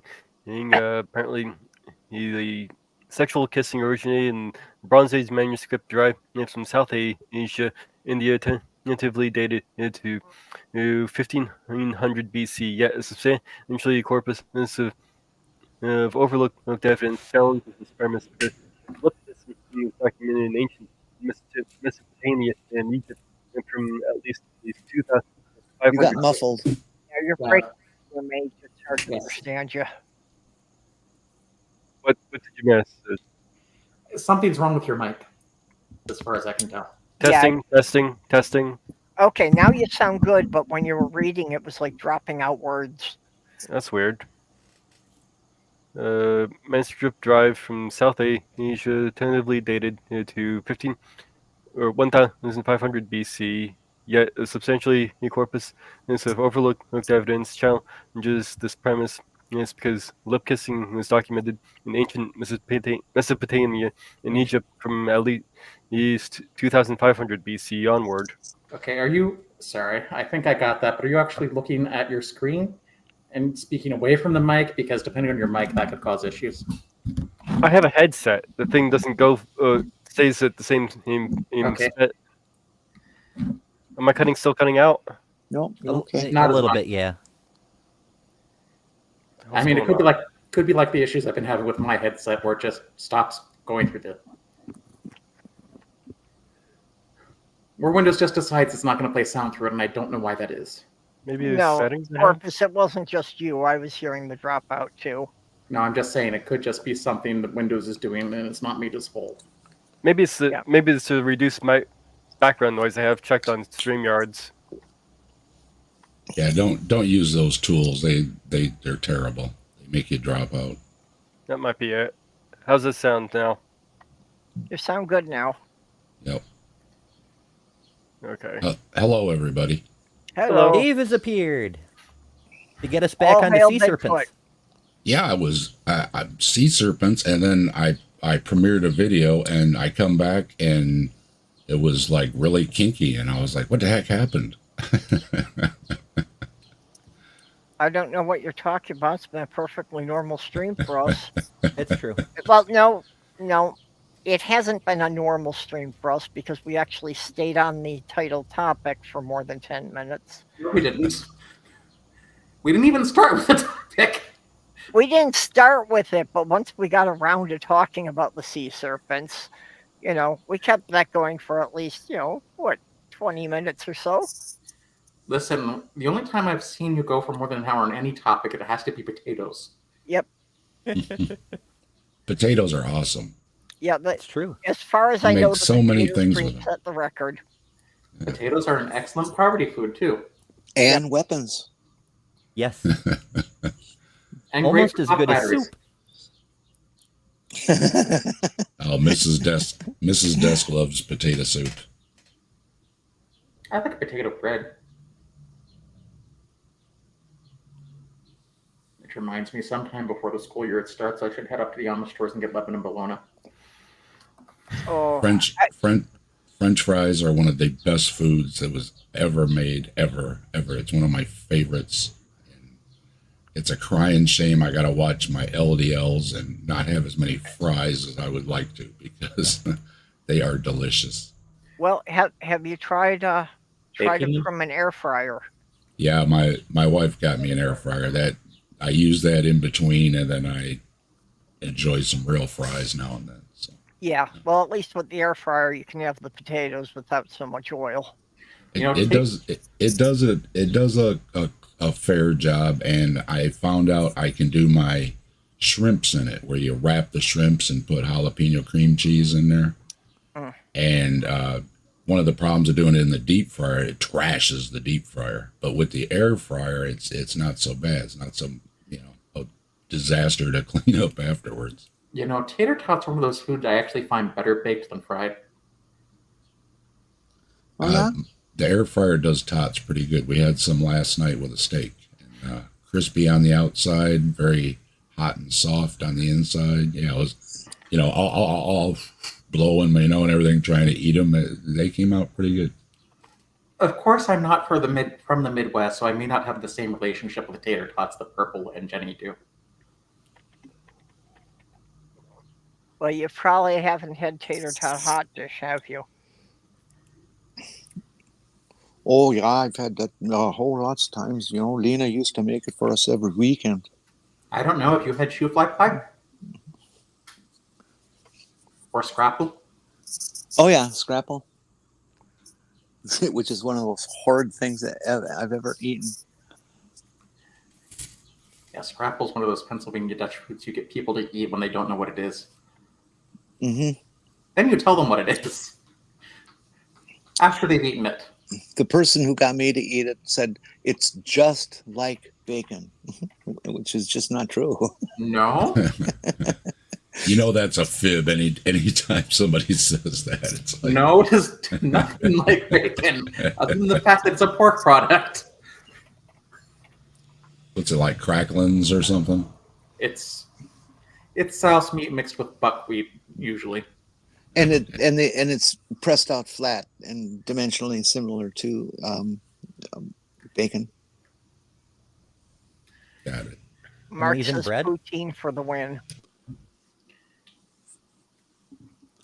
Oh, that's what FTW stands for? Sometimes. Yes. I didn't know that. Yeah, I get confused a lot of times by the acronyms and things that people use. There's one. Let's see if I can quote it. Shit. I see. I think there's a U in there somewhere, and a Y, and an M, or I don't know. I have no idea what it means. I had heard a story about this one woman was saying about how her mother kept putting LOL inappropriate after things, like when they were talking about somebody's funeral, and then she said, condolences. I saw that. LOL. Yeah. And she finally asked her mother about it, and she says, well, doesn't that mean lots of love? Mm-hmm. No, it's Lucifer our Lord, obviously. Yeah, sorry about the death in your family, LOL. Exactly. Well, like they Mark, say, bless her wrong. heart. Yeah, bless her heart. It was in the right place. She just misunderstood, Okay, FTW could also be fuck the world. I think most people who mean it that way would say FML instead.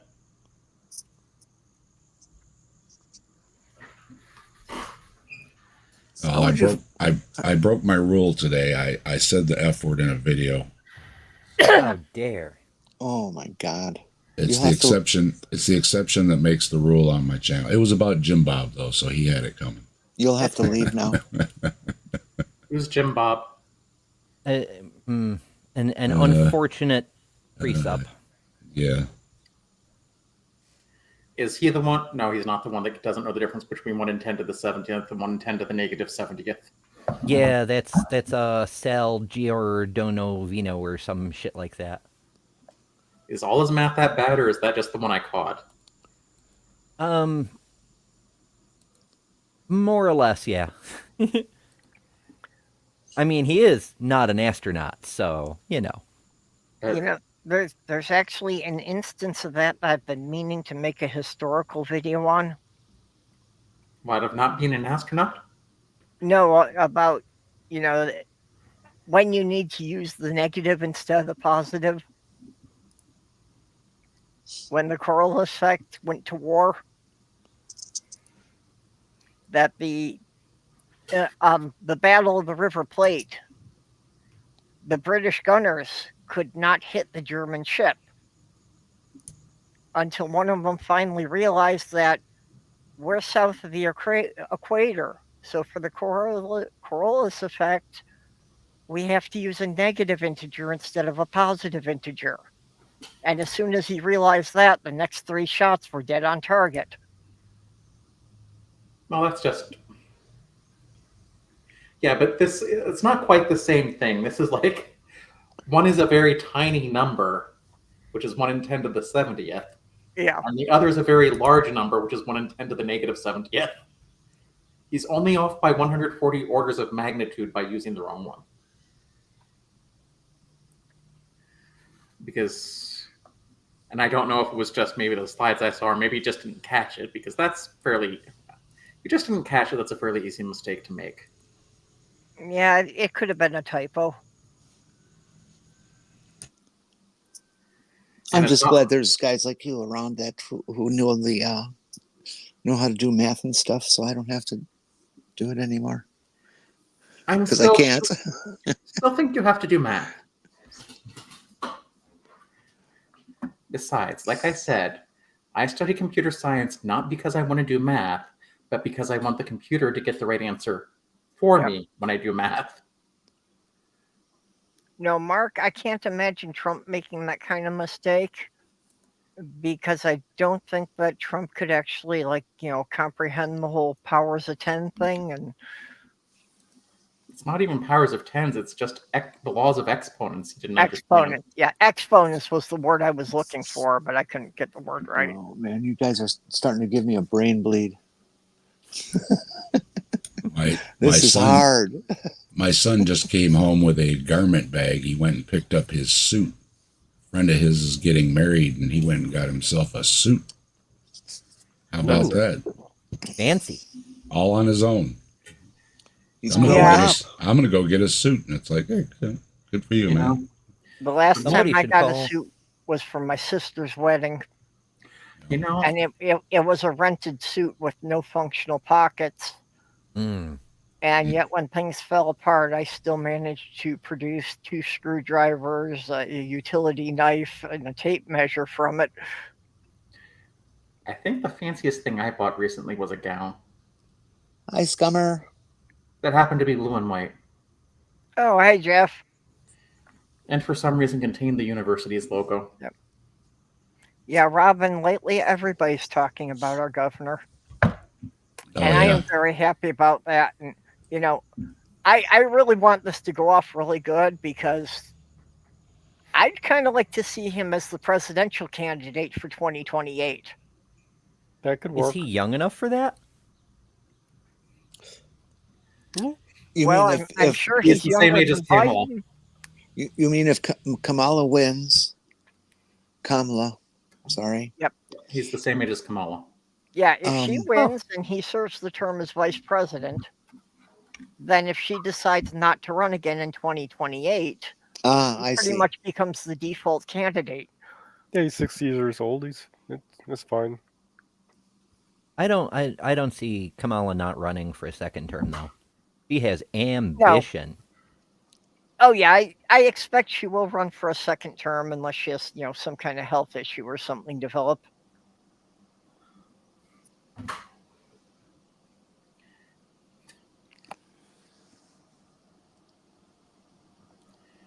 But of course, now Biden is also pushing the idea that they're going to reform the Supreme Court. Yeah, if they could have done that, I don't know, 3.5 years ago, that would have been awesome. Yeah. Missed it by that much. Right? I hate to say it, but I think he's right in not packing the Supreme Court, because then what if a future Republican gets in? It's a risk, yeah. Hey, Kentucky. We'll end up with a Supreme Court with 137 justices. But yeah. Did y'all see the Gerald Ford prediction on how we would get the first woman president? No.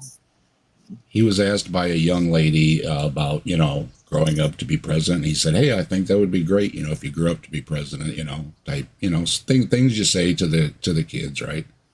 And he said, I'll tell you, though, what I think will happen. There will be a female vice president. And the president will, he thought, pass away, but either way will be stepped aside, however you want to do it. He was pretty close. He said pass away and she will be elevated up. He was pretty close. Yeah, well, close enough. Pretty close. Yeah. That's a pretty misogynist statement. Well, when Biden was still running, I had the great idea that, assuming he got reelected again, that on his last day of his first term, he could have resigned, automatically making Kamala the first female president. And then, the next day he'd be sworn in again as the newly elected president. So she'd only be president for one day, but it would still make her the first female president. It's true, but it seems silly because then it'd make her ineligible to run for re-election just for a one-day term. I don't think that's the case. No, based she on the would still be able to run for re-election. Yeah, I think if the president steps down, and I think if there's like 2 or less years, you can run for 2 terms. Yeah. In the Constitution, it's spelled out. You can be elected for 2 terms, but you can serve for a maximum of 10 years. I do recall there was something in my AP US history class about what would happen if a person served their 2 terms and then was somebody else's vice president. Yeah, because that came up with Theodore Roosevelt. Yeah, if somebody starts out as vice president and the president dies while there's less than 2 years left of that term, the vice president can serve out those 2 years and is then still eligible to be elected to 2 full terms. Okay, no, it didn't come up with Theodore Roosevelt because the term limits for president weren't actually put in place until after FDR. Because that had to be changed by constitutional amendment. Yep. Okay, yeah. 22nd Amendment, it does say you can't be elected more than twice or acted as president for more than 2 years of a term for which some other person was elected president. Yeah, because if the president dies and there's more than 2 years of his term left, then they have to hold a special election. Mark Caesar, No, if you're vice president, you're vice president, and you become president, period. Yeah, you just couldn't run for a second elected term of your own because that more than 2 years would count as your first term, even though you weren't elected. I don't know for sure, of course, but I thought I heard the opposite, that if you did get, say, picked and you did three years in that job, but because you succeeded, it's that you weren't elected for 2 terms. And so that therefore you could do 2 even if you've done 3 already. You can get elected again, you just can't get elected more than... Yeah. Of course, the Trumpians are wearing T-shirts that say Donald Trump for president in 2024 and 2028. Yeah, Donald Trump's not going to live that long. The Constitution and stuff, they can just throw that out. I mean, that is the plan. Okay. Mark Caesar, no, that is not true. The story was made up on Twitter. Yeah. Yeah, we had already discussed the couch bit there. And yeah, there were like professional comedians like Stephen Colbert, was on his show, and he was really, really so upset because he wanted so badly for that to be true. But no, it had never happened. I'm kind of curious as how he did that. Well, according to the story, he basically took like a glove or something, put it in between some couch cushions, used as a fleshlight. Okay, you. Yeah, someone on Twitter made it up. It's not true. I think he'd been better off if he took a plastic bag and lined it with beef liver. Although, the problem is that this is believable. In particular, this is something I might. If you told me a teenage boy had tried this, I would probably believe you. Well, and with all the weird things that come into an ER that people have tried to have sex with, I have no doubt that it could be real. Yep. Not in his case, but that somebody would do something like that. Well, one time is doing it this very second. One time taking my late fiance into the ER, there was a guy there in the waiting room with a vacuum cleaner hose hanging out of his pants. Yeah. Tubi, and I actually tried to start a rumor that Trump lost because... Heat shield. Holy cow, you haven't been around for years. Nice to see you. The 24th bit was flipped in a counting machine. I guess it didn't take because it was too believable, because it has things like that have actually happened. But also Biden would have had to win by exactly 2 to the 23rd more votes than Bush. Yep. Or Trump. Actually, Jenny Heatshield's been around a bit. Posted a couple of shorts on their own page. Okay, well, this is the first time I've seen you in a couple of years. Yeah. Also, interesting thing about Gerald Ford. He was the only president to serve as president that was never elected. That's right. Yep. Yep. That's a popular trivia question. Some of us were alive at that time. I wasn't. Yep. Yeah. I'm just teasing. Yeah, Jenny and I go back to remembering when Nixon was in office. Fuck. I remember Eisenhower. Sorry. I was born during the Carter administration. Yeah, I was in like 3rd grade when Carter was in office. So in 3rd grade, Chernobyl happened as well as Challenger. Yeah, Carter's probably the one I remember from being little. And I remember losing recess because of fallout. They feared fallout from Chernobyl. Mm. And they came out with the movie, The Day After, and we were all scared to death as kids. Everything was going to fry. That was when I was in 7th grade. You ought to watch the British version of that movie called Freds. You think The Day After was terrifying? Freds will ruin you. I think the Freds, you say? Yeah, it's that is one of the most bleak and horrific movies ever made, and it was done as a BBC docudrama. Oh God, that could really be scary. Yeah. That's scary in itself. But anyway, probably won't be here very long. But I've just had a little bit of my faith in humanity restored majorly tonight. As you probably know, what's been going on in the UK over the past week and a half. At least some of you do. They've been talking about couches all week. No, in the UK they've been having riots all over the place. Has it been going on that long? We've been having race riots for about a week and a half. Yeah. Jesus. Yeah, basically, the far right have got stoked a lot of crap up in the past week and a half. Mm-hmm. Anyway, they were trying it in multiple cities tonight, including my hometown, and they got absolutely humiliated in Southampton tonight, and I'm so happy. Hell yeah. It was supposed to be their big march, turned out to be maybe at most about 60 people. Is this the Tories that are going crazy? Oh no, we're talking to the right of the Conservatives here. We're talking the Nazis. Yes, some of them involved with it certainly are. Well, I would contribute the low turnout to the news coverage, because once they saw that some of these people were actually getting hurt, they're more likely to stay home. Well, it was this was the thing.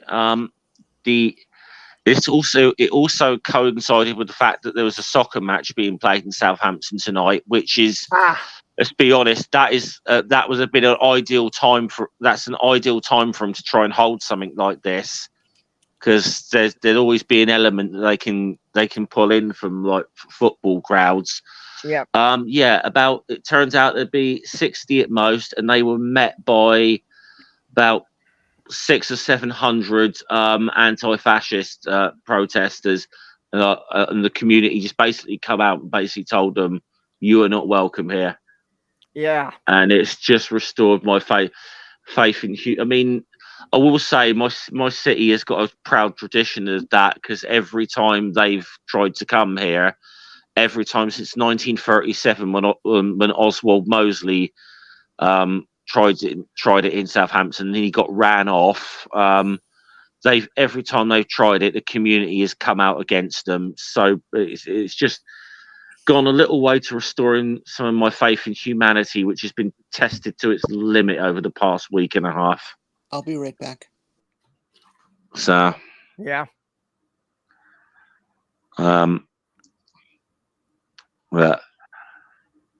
But yeah, some of the people that it's some of the people who were stuck. The thing is this got all stoked up by misinformation online. One or two notable figures in particular were putting out.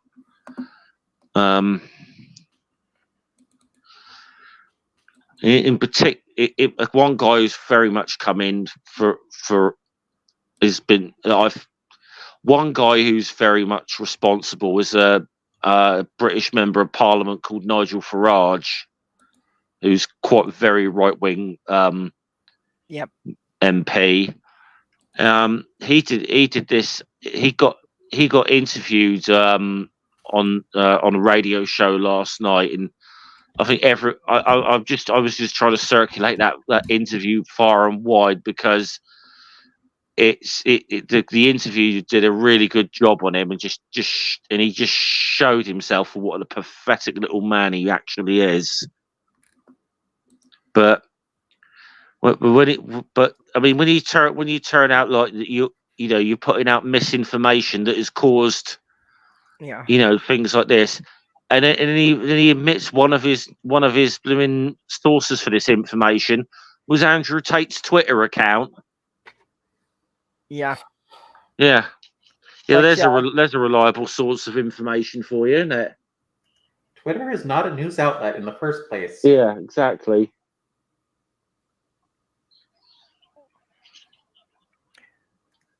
And more and more they're finding ways that Elon is bending it to make sure that messages from the conservatives get out, but other things get suppressed. Well, as soon as the other places offer one of the features that Twitter has that they don't yet, I don't think Twitter is going to continue. I think it's going to become Gab. I think as soon as one of its rivals makes it possible to make private groups to chat in, I think that's the only thing, that a lot of people are waiting for. So like if Blue Sky or something lets you have private groups, I think that most people will be leaving Twitter. I think when Blue Sky properly takes off, I think it's gonna just reduce Twitter. I think Blue Sky is going to overtake Twitter one day. There's without a doubt. Yeah, I think Twitter is going to become the new Gab. Yeah, I think Donald Trump should buy it from Melon Man. Why? Donald Trump doesn't have that much money. He hasn't got that much money. Well, it's not worth nearly what it was originally paid for, but but still, because Elon's done a great job wrecking it like bad, and I think Trump could finish the job. Okay, but let's put it this way: Elon will never be able to sell it for what he paid for it. Let's put it that way. Doorknob. Well, there's no way he's going to gain the money back he lost because he's trying to say, we need to do this, this, and this, and people just aren't buying it. It's like, no, Elon, we're not paying you for this. Yep. God, he's such an awful person.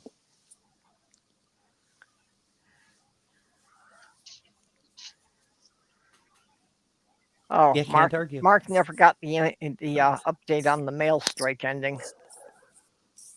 Oh, good Lord, that's about a year and a half ago, but I'm not even with the Royal Mail anymore, so...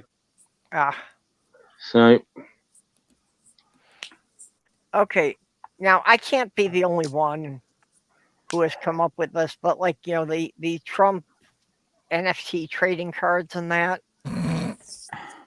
Who else? Yeah, but... Wait, say that again? The Trump NFT trading cards? Uh-huh. Okay, who else suspects that these things selling for, like $75,000 is just some kind of money laundering scheme. No. Oh, you think? 100 people have thought that. What an NFT scheme being a con? Well, I never. Yeah. The whole NFT thing was stupid to begin with. Well, and especially, they'll buy one. They'll buy one themselves, or have a friend buy one, like you say, with some money from wherever it came from, and just to like jack it up, like with the stock market. You know what I mean? They were all pump and dump scams, all of them. Mm-hmm. I'm actually surprised that Bitcoin is still surviving. Well, I think that and Ethereum are probably the only two cryptocurrencies I think that are actually worth anything. Litecoin. Bitcoin is worth quite a lot, but I think maybe Ethereum to a lesser extent, but Litecoin is still worth something. What is? Litecoin. Okay. I almost bought Bitcoin when it was like $20-$30, something like that. But I just said, nah, this is bullshit. This ain't gonna last. Whoops. I mean, it is bullshit, but you never know. Yeah. Sometimes you do win. One of the creators I follow, said that however many years ago, somebody had, sent a donation to his stream that was at the time $20 Bitcoin. And he didn't know what to do with it. He just forgot about it for like 6 or 7 years. And then when he noticed it again, it was worth $600. Yeah, if you gotten into it early, you have gotten something out of it. But yeah. So effectively, he had somebody who subscribed to him for $20, but he got $600 when he cashed it out. Well, the major problem with Bitcoin, other than it's being fictional, well, I guess all currency is technically fictional, but there's nothing backing Bitcoin other than people's perceived value of it, is that Bitcoin and other cryptocurrency mining takes a lot of energy. Yep. And people are just like wasting energy to mine Bitcoin. Yep. And when you say that, you mean like the grid, sucking power off the grid. Yeah. Although I did see where it went terribly wrong for somebody. They had like, a building like the size of a barn that was just all these, not full computers, no cabinets, just all the processors in slots with fans blowing over them and everything. And the whole system overheated and burned down. Yeah, NVIDIA is certainly making its money off of it. Of this. But literally every single one of the processor boards got melted. Actually, so it's like, how much money did they put into all that equipment? NVIDIA is not the graphics card of choice for cryptocurrency miners. AMD was. Oh, it was in the beginning. There was a shortage of them. You couldn't get your hands on one. Oh, that was all graphics cards, not just NVIDIA. Oh, yeah. That I didn't know. Okay. I had that problem when I built my most recent computer, because that was when everybody was trying to buy up the graphic cards, and between the time I looked at it and the time I actually made the purchase, the price of the graphics card tripled. Grid vampires. That's good. Well, and I also wound up having to wait like 5 months on back order because they couldn't find any. Well, the bigger concern other than cryptocurrency mining is now the big data companies doing AI. And honestly, I think AI is going to have to focus on smaller data models in the near future. Because let's face it, we all don't, if we want robots that do our dishes, we don't want one that connects to the internet all the time. Well, that Internet of Things thing is a separate issue from the AI problems. That's... Well, no, Internet of Things has nothing to do with the power problem. Yeah, but I've been saying that for years, that I don't understand why most of these devices need to be hooked to the internet. They don't. My toaster does not need Wi-Fi. Yeah. A coffee maker with a timer is good enough. It does not need to be connected to the internet. Exactly. But Sloth Girl's air conditioner, in order to program the remote, first had to be connected to the Wi-Fi. So we literally could not set it up without connecting it to the Wi-Fi. Yeah, I just think the AI companies are going to have to focus on smaller scale apps in the near future. Because as impressive as the large language models are, people misunderstand them and think they're designed to give them the right answer. They are not. And it's just a way we can go. If we want like the Jetsons robots that do housework for us, we need to do this stuff first. Yep. Heatshield's got it. When everybody's digging for gold, the one who gets rich is the guy selling shovels. Yep. Yeah, I was gonna. Some of my remotes trigger my computer, and there must be somebody in the neighbor's house that is something close to mine or something, because every once in a while one of my lights will come on the desk, and it's like, hey, yep. Or it's one of those demons I summoned up. Who knows? Mark Caesar, I think they would have to make quantum computers commercially viable first, and they're a long way from that. Porpoise, answer me this question. Something that's always hit around in my mind is, if you have an organization, I don't know if I want to use Twitter as an example or not. Well, let's just say that because I can't think of anything else. How big of a system do they have to operate something like Twitter? Do you think they have just one system? I don't know. That's why I'm asking, kid. Twitter has like server farms all over the place, would be my guess. Uh-huh. And they probably cache a lot of their data on services like Cloudflare. But how big is that data server? Which data server? I'm guessing. I don't know how large their database is, but it's certainly not on one computer. Well, we're just taking guesses here. Nobody's going to be prosecuted on this. You never know. This is the internet. Listen, Twitter probably archives exabytes of data each day. So they probably have load balancing servers, a huge database that handles it somewhere. And my guess is they're probably using SQL or a similar database program. So yeah, I do not know. AI says Twitter or X generates about 4.3 petabytes of data per year, or about 12 terabytes of data per day. And yeah, they have them all over the place. Yeah, that sounds about right. Well, I tell you what, that's kind of big. It must break Elon's heart that he spent all that money. Nobody calls it X. Yeah, isn't that great? I've run into a few people, but not many. Spent all that, but on that rebrand, and it's the. I mean, it's probably one of the most disastrous rebrands in history. Well, everyone knew it as Twitter. Everyone called it Twitter. They're still called tweets. Yeah, when you buy a company that's already known by 1 billion people, you're not going to get them to change the name. And Heatshield, how did you do that and have the original font of the X? That's probably an ASCII or Unicode character. Yeah, that's that Unicode.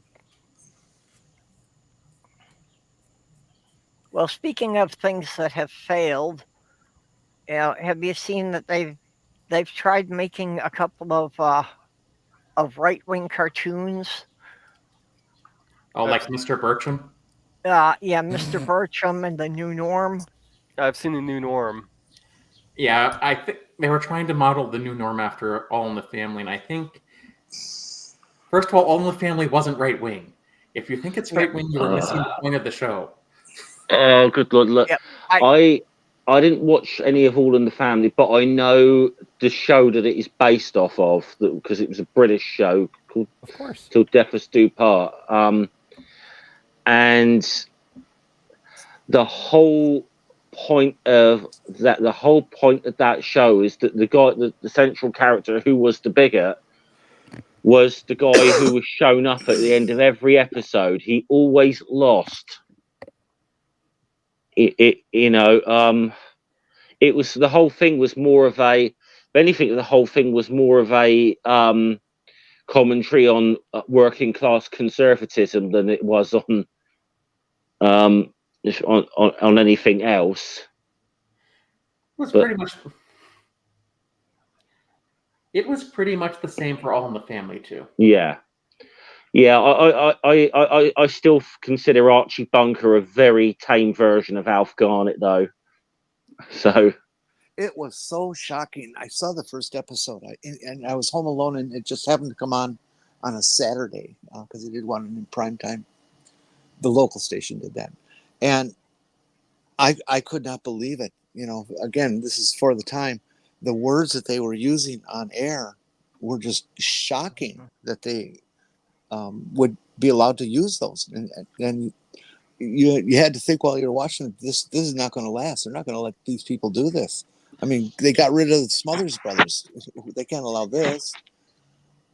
Yeah, the thing I remember most as a child about All in the Family was one time we were sitting there watching it, and my father just kind of walked through the room and paused for a minute while Archie Bunker was in the middle of one of his rants.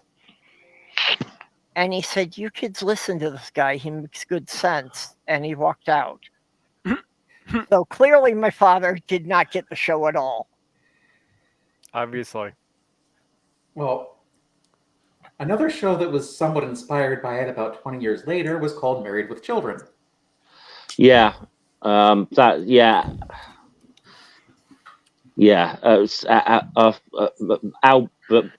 Bundy was more of a misogynist than anything, but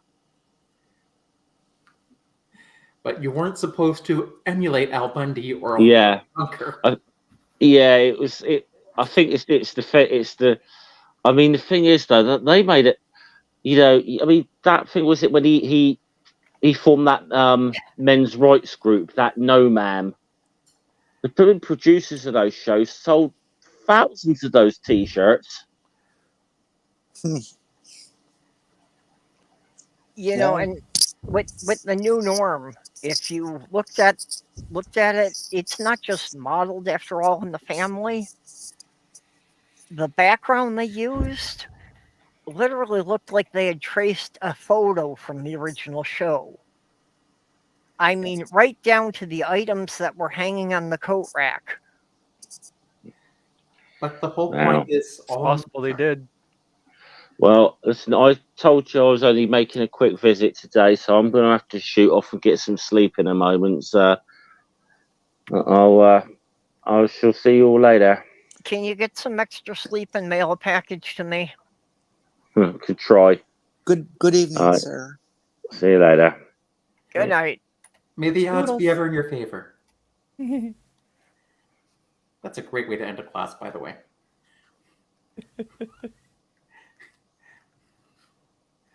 I've got a statistician joke. I probably wouldn't get the odds of it. Or sorry, the odds are I wouldn't get it. Yeah, there you go. Okay, but the professor's up there, first day of the class for Statistics 101. And he asked for a volunteer from the class. What color shirt did you wear? Let's see. I took Principles of Statistics, which was a 200 level course in the summer. So I don't remember what color shirt I wore. I'm sorry, Purple. I didn't mean to disrupt your joke. Go ahead. Start over. So he asked for a volunteer from the class, and finally, one of the guys in the class kind of timidly raises his hand, and he gestures for him to come up, and he says, "Okay, would you please stand in this wash tub?" and the washtub's full of ice water, and he thinks it's weird, but he kicks off his shoes and he stands in the ice water. And he says, "Okay, how do you feel?" The professor says, "How do you feel?" And the student says, "Well, I'm freezing, of course." So the professor pulls out a propane torch and he lights his hair on fire. And he says, "Now how do you feel?" He says, "My feet are freezing and my head's on fire." So, on average, you're fine. Yeah. That is terrible.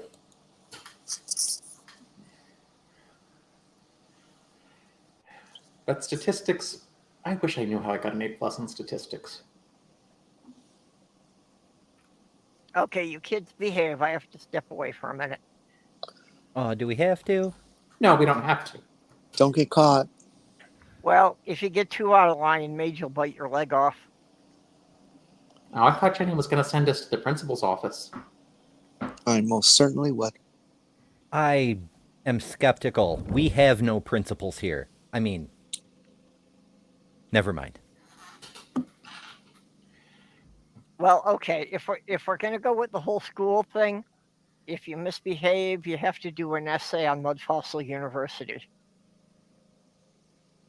I don't know the next time I can go on my show. I need a Monday off after the next day. Why do an essay? Why do you want us to sexually abuse a thing like that? That's Roger is special. Listen, I keep thinking, where is the Society for Prevention of Monitor Abuse?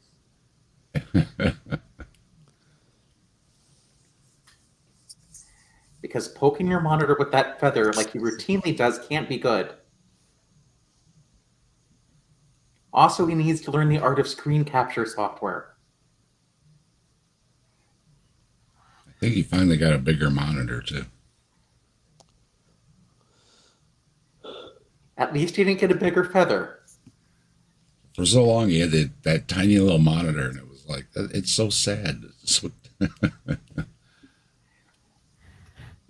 Yeah, I was going to say, if he would just capture the screen, he wouldn't need to point the feather at it. But then Sometimes I guess you got to point the finger at it. No, it's a feather usually. Yeah, I know. He loves his feather.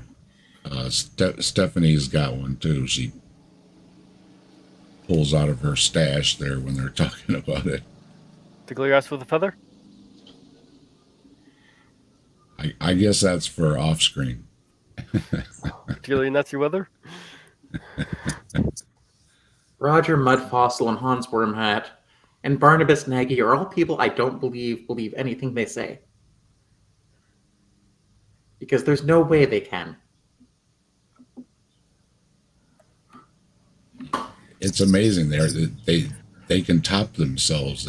It's amazing that anything they say can top anything they said before, but they do it. Well, if I could top myself, I'd never leave the house. At least with Barnabas Nagy, he at least has a 3-video break before he contradicts himself.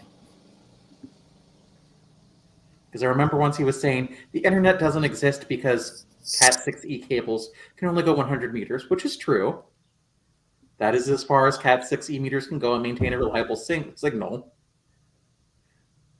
But he didn't get the fact that Cat6e was not used to lay across the ocean.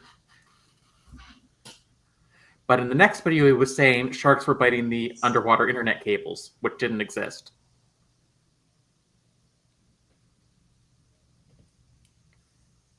So I haven't caught Hans Wormhat and Roger Mudfossil doing that, but I did catch it for Barnabas Nagy. Now, that's probably because I don't consume a lot of Roger Mudfossil and Hans Wormhat content, and for good reason. Details. Well, Hans Wormhat annoys me, and Roger Mudfossil, it's just... Sharknadoes. If I don't think you believe the garbage you're spewing, why should I watch it?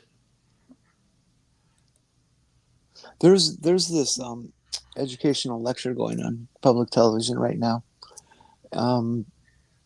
It's some professor in front of a auditorium of people, and he's talking about cephalopods, and he just showed a short video of an octopus, except it's a slow motion movement towards this big chunk of algae, that's more like a underwater bush than anything else. And all of a sudden, when you're almost on top of it, suddenly appears a octopus changing its camouflage and getting the hell out of there, because you were a threat to it, but you could not see it at all.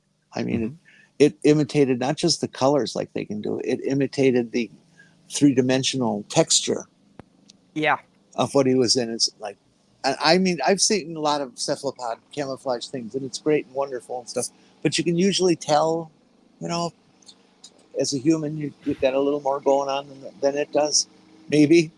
But this, I've never seen one that was that good. And they even wound it back one frame at a time so you could watch it do its thing. And I'm just blown away. What was it? It did? It used an algae outcropping to camouflage itself against. Okay, is that? They have something in their skin that it can no I'm not contract and whatever, and it's amazing. I don't know, I'm not worried about that. It's just that I've never been stumped that much. It was just shockingly different. That they can change not just their color, but they can change their texture to match whatever they're laying against. All right, was that an air compressor or a lawnmower I was hearing? I heard it too. I don't know where it was coming from. It's probably me. I've got somebody over here that it seems every time I turn on my microphone, they decide to fire up their four-wheeler and go buzz down the street, or start up their lawnmower or whatever. It was here. There's a light that goes on out front, I guess, and it's time to make noise. No, there's a guy outside here. He was about 5 feet away when you guys noticed. Oh, I do have some bugs singing. I have tons of bugs. Yeah, it's bug singing season here. So, of course, usually they don't sing. The only bugs I have singing are 4 beetles. John, Paul, George, and Ringo? Yep. Wow.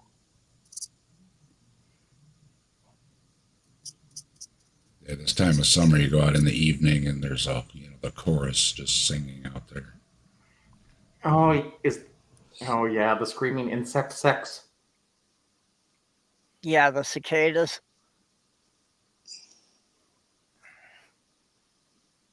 I hate cicadas. I mean, they're a great, beautiful bug and everything, but I hate that buzz. It just makes me crazy. I've been getting a lot of them around here lately. Do you get the red eye type? I'm not sure. I actually usually don't see them. Yeah, you gotta sit there and watch a tree trunk, see if they start crawling up it. And all the crickets are starting to. I don't know if they're maturing or calling a mate or whatever they're doing, but they're all starting to sing this time of year. Sure do hear them though. My intro music for my Grassman, it has some crickets in the background, and I stuck my cell phone up against the window one evening, and I let it go for a minute, and then I cut that little piece out and I laid it in with my music, so that because it's they're sitting around a campfire, so I wanted some crickets, right? So those crickets are actually, I recorded them from my yard on my phone. Yep. I was in the side chat when you did that. I remember that. I did something similar for my crickets. I was on a stream. I think it was one of Beck's streams, and Cosmic Kyle was there and happened to be outside. And the crickets in his yard were so loud, we just were all quiet for like 3 seconds, and I just sound clipped that and turned it into my cricket sound effect.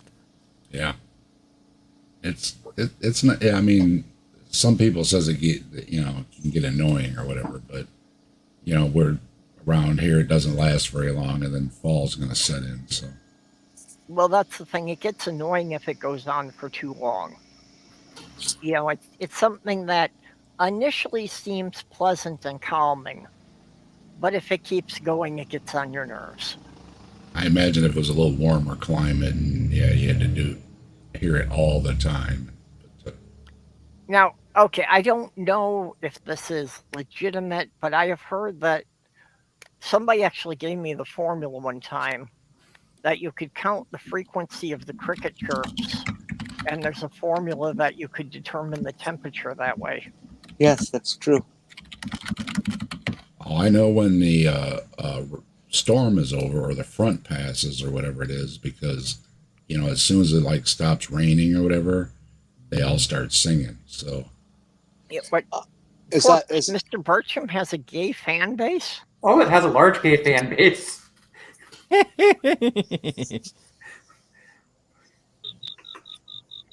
Okay.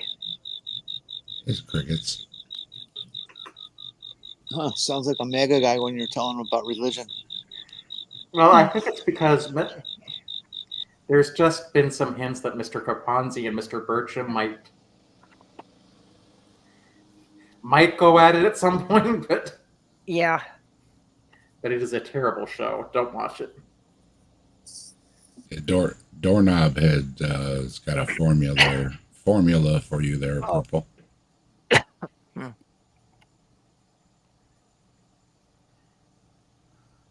To convert cricket chips to degrees Fahrenheit, count the number of chirps in 14 seconds and add 40. And watch out if you get 401. That's only one type of cricket that will do that, right? Sorry, 411. 411? I thought it was 451 was the problem. Add. Do the addition.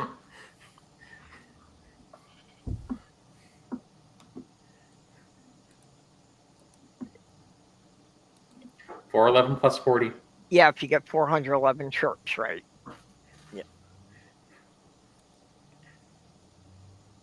411 plus 40, that'd be 451. It's 451 degrees? Hide your paper. Yep.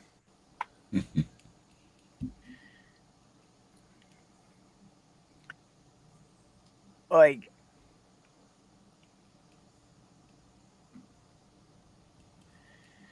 but yeah, I remember. It's actually, I'm surprised that we haven't had that large. What was I going to say? I don't know.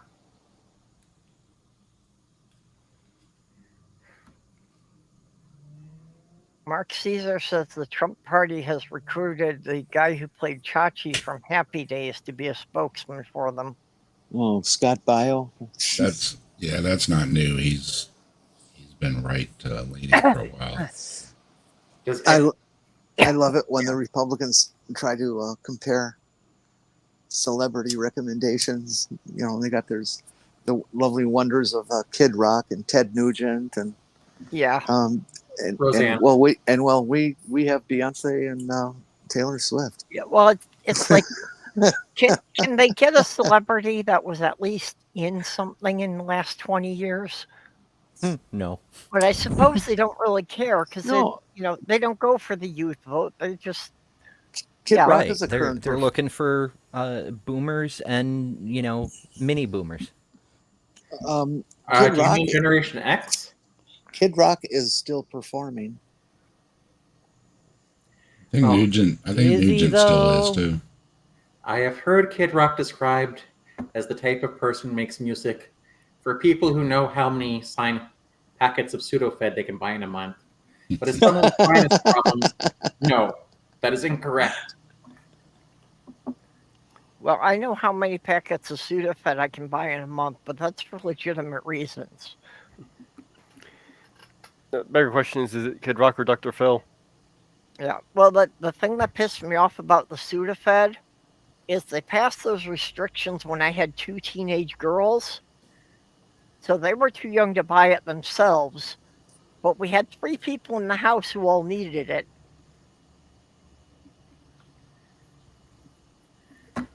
They put everything in them little foil packs now. You can't get a bottle of the stuff. You have to you peel it off, and it doesn't come off because it separates the layers, and then you have to dig at it and cut the foil just to get the one little pill out of there, and you already don't feel good, and that dang thing is aggravating. Yeah, and the card you can see is perforated into 12 sections, but there's only 10 pills, and there's 2 blank sections in there because they downsized it rather than raise the price. And those things, but perforation, you know what? Like, might as well use scissors. Okay. Gosh. Hey, on the plus side, I vented there. You can now get the steroidal nasal sprays over the counter, and they work pretty well. I actually haven't tried those. I like the Mucinex brands. They seem to kick pretty good. So. Well, the pseudoephedrine was the only thing that, really cleared up my sinuses for me. Yeah. Well, it's still in there. It's just like homeopathic or whatever. They put like next to nothing in there, isn't it? Oh, it's just water. Have you noticed that the quality of the Republican Party celebrities has declined as the Trump administration wore on too? I saw a meme with John Voight talking, and he was spouting conspiracy theories and why you should vote for Trump because of them. Like they could get Clint Eastwood at one point. I don't know if they still can. Is he still alive? Yes. Yes, he is. Mark Caesar's got a good question. What if you're the pharmacist and there's like 20 kids that are all like 18 to 20 years old, all coming in to buy the maximum amount of Sudafed at the same time? That would be suspicious, but the issue is I did not go in to buy the max amount of Sudafed. I wanted to buy 1 packet because I had sinus problems. Mm-hmm. Well, actually here, the maximum amount is 1 packet at a time that you can buy twice a month.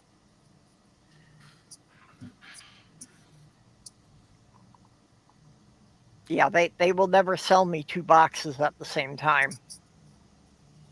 And now you have to go into the pharmacy because it's behind the counter now. Yep, you have to go in the pharmacy and they have to scan your ID. And if you don't have a driver's license or a state issue ID, you can't buy it at all. Amazon has limits on a lot of things that you wouldn't even think they would have to, but a lot of stuff, something had a good price and I wanted to get a couple extra one time, and no, you can only get 3 or something. Seriously? Yeah, I've run into that. Well, the thing is, for new electronics that just come out, I really want them to start putting limits on things like that to prevent scalping. Because you can get a PlayStation 5 for months. Yep. Oh, my son bought me one. Jenny, would this be what you were talking about earlier about the octopus?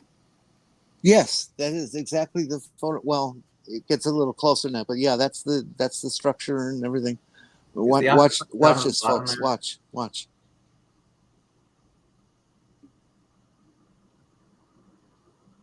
Yep, you're right. Is that spooky or what? Yeah, I couldn't even tell where it was. Even though you told me there was an octopus in this picture, I could not see it. They just ran a series of it's a game they play in the classroom where they put a bunch of hidden octopuses on screen, and you're supposed to identify them within 3 seconds. And you couldn't get any of them. They had 2 that were obvious that there was one there, and then they went into the ones that are hidden, and it's like, no way. What I love are the cuttlefish, because the cuttlefish can actually change the color patterns on each side of their body independently. So a smaller male cuttlefish during the mating season can swim in so that to the larger male, he looks like a female. And to the female, he looks like a male. So the larger male does not take him as being a potential threat, so he can get it on with the female. There's a species of sunfish that lives nearby in Cazenovia Lake that kind of does the opposite.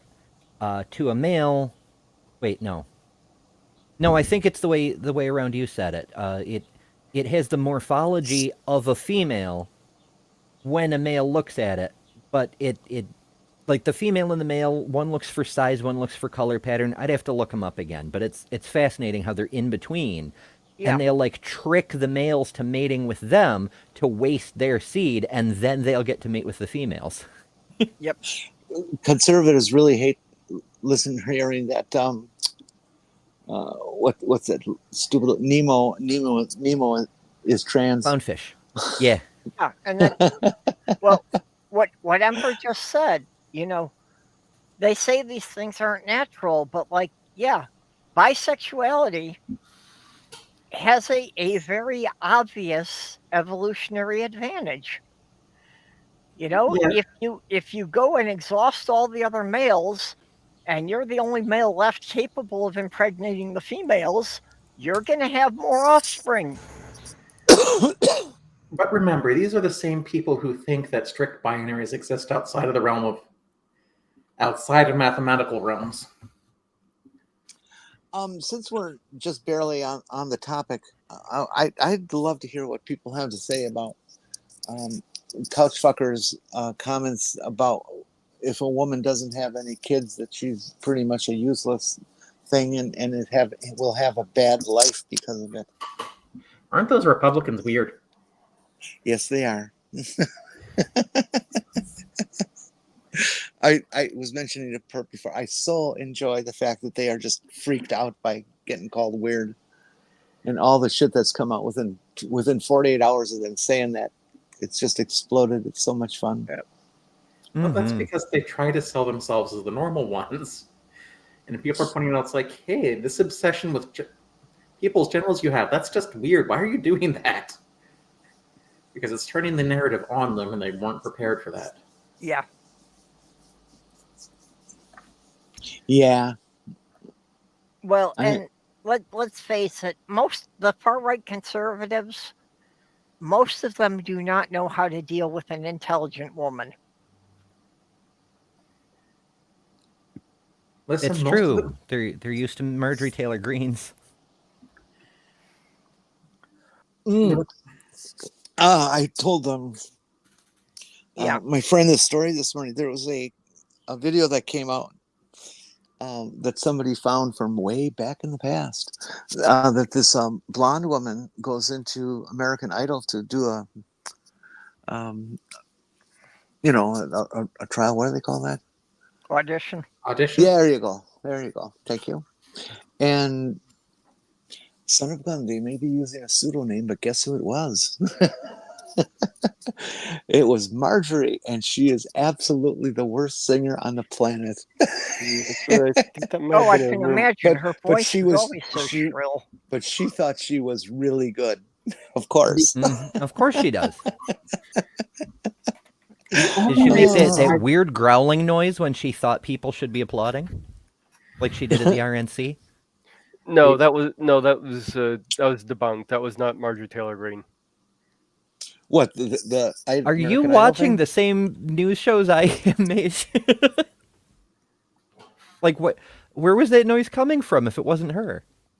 No, the American Idol thing was not Marjorie Taylor Greene. Oh well, I'm gonna put it in the class of couch and still use it. Okay. The only reason I would go on to American Idol or something like that is to have Simon Cowell tell me what I already know. I can't sing.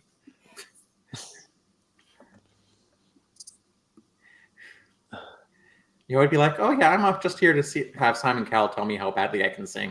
How badly I sing. They're doing cuttlefish now. Purple. On American Idol, they're doing cuttlefish? Yeah, that's right. You're the best sucker on the planet, or something like that.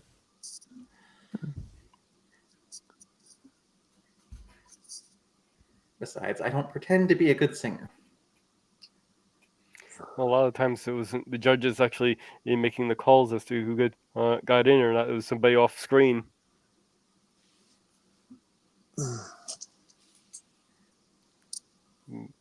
She's actually seen some of the scenes where they have the three judges sitting there with the person singing. They'll actually look over to the side before making their judgment.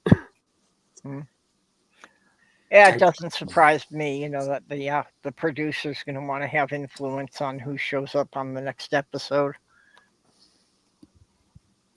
Well, that's perfectly fine. They're putting on a show. Create the show that you want to create. If you want to hear someone who is truly terrible but still has a career, you can find her on YouTube. It was Lady Florence.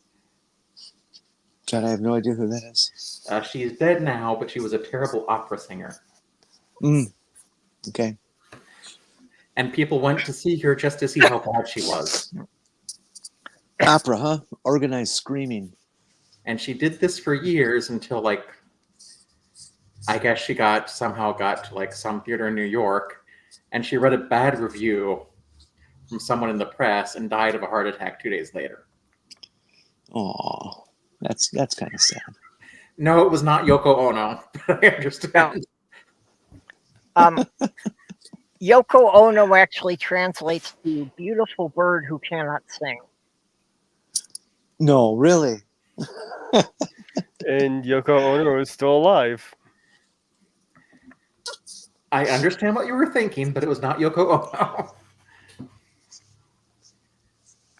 I don't know what her real name is, but Sony still owns her singing. Her name's Lady Florence. Yeah, Doorknob sang Rain Florence. Well, somebody should be able to find a quick YouTube video and put it up for a few seconds of her voice. Yeah, but Sony still owns the rights to her music. For a few seconds, they don't. I would think away. Yeah, you can usually get away with 12 seconds, but yeah, I had to fight Joe Rogan on a clip. And actually, I think it might be a little bit less than that. But what are they going to do? File a claim and take all the money I made off of the stream? What they typically do, if it's too long, is they make a claim, and any money it would generate goes to that company. Right.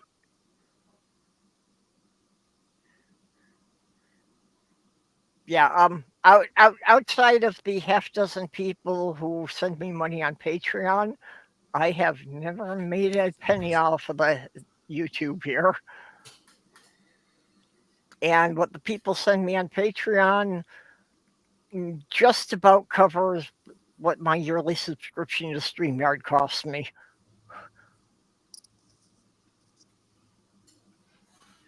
Yeah, it was most definitely not Rain Florence.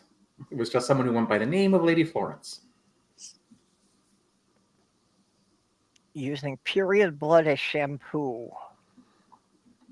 What? Yeah, that does not sound like you're getting clean. Yeah. I mean, shampoos, some shampoos on the market today contain human placenta. So menstrual blood isn't that far off. Yeah. Hey, Mr. Shadow Kitty, haven't seen you around in a while. I'm never going to wash my hair again. Did you know black cats are a sign of cuteness? For who? Everyone. Black cats are a sign of cuteness. Yeah, black cats are, but, tuxedo kitties for the win. I did a video on black cats. Black cats mean everything and anything. Yep. Depending on what neighborhood you live in. Be right back. It's good luck, it's bad luck, or it's good luck or bad luck depending which way it crosses your path. If it's left to right or right to left. There was so many of them. The black cat has really been picked on. Does that depend on if it's your right or the cat's right? Yep, there you go. The list, I mean, I just made a short little thing, but the list was just incredible. Yeah. They're good luck for sailors. They're bad luck for sailors. It depends if it's onshore or not onshore. It depends if it. I think they could forecast the weather. All kinds of things. So some sailors had cats for good luck, and and they obviously would get the rats or whatever, and others saw them as bad luck. So again, you go neighborhood to neighborhood, culture to culture, and the black cat is, I call it being picked on because they've been kind of persecuted out of it. But many, many, many, many, many, many stories and myths and fables and beliefs and supernatural. Black cats at a funeral, if it's sitting near the grave or if it comes later after the funeral, those all mean different things. It goes on and on.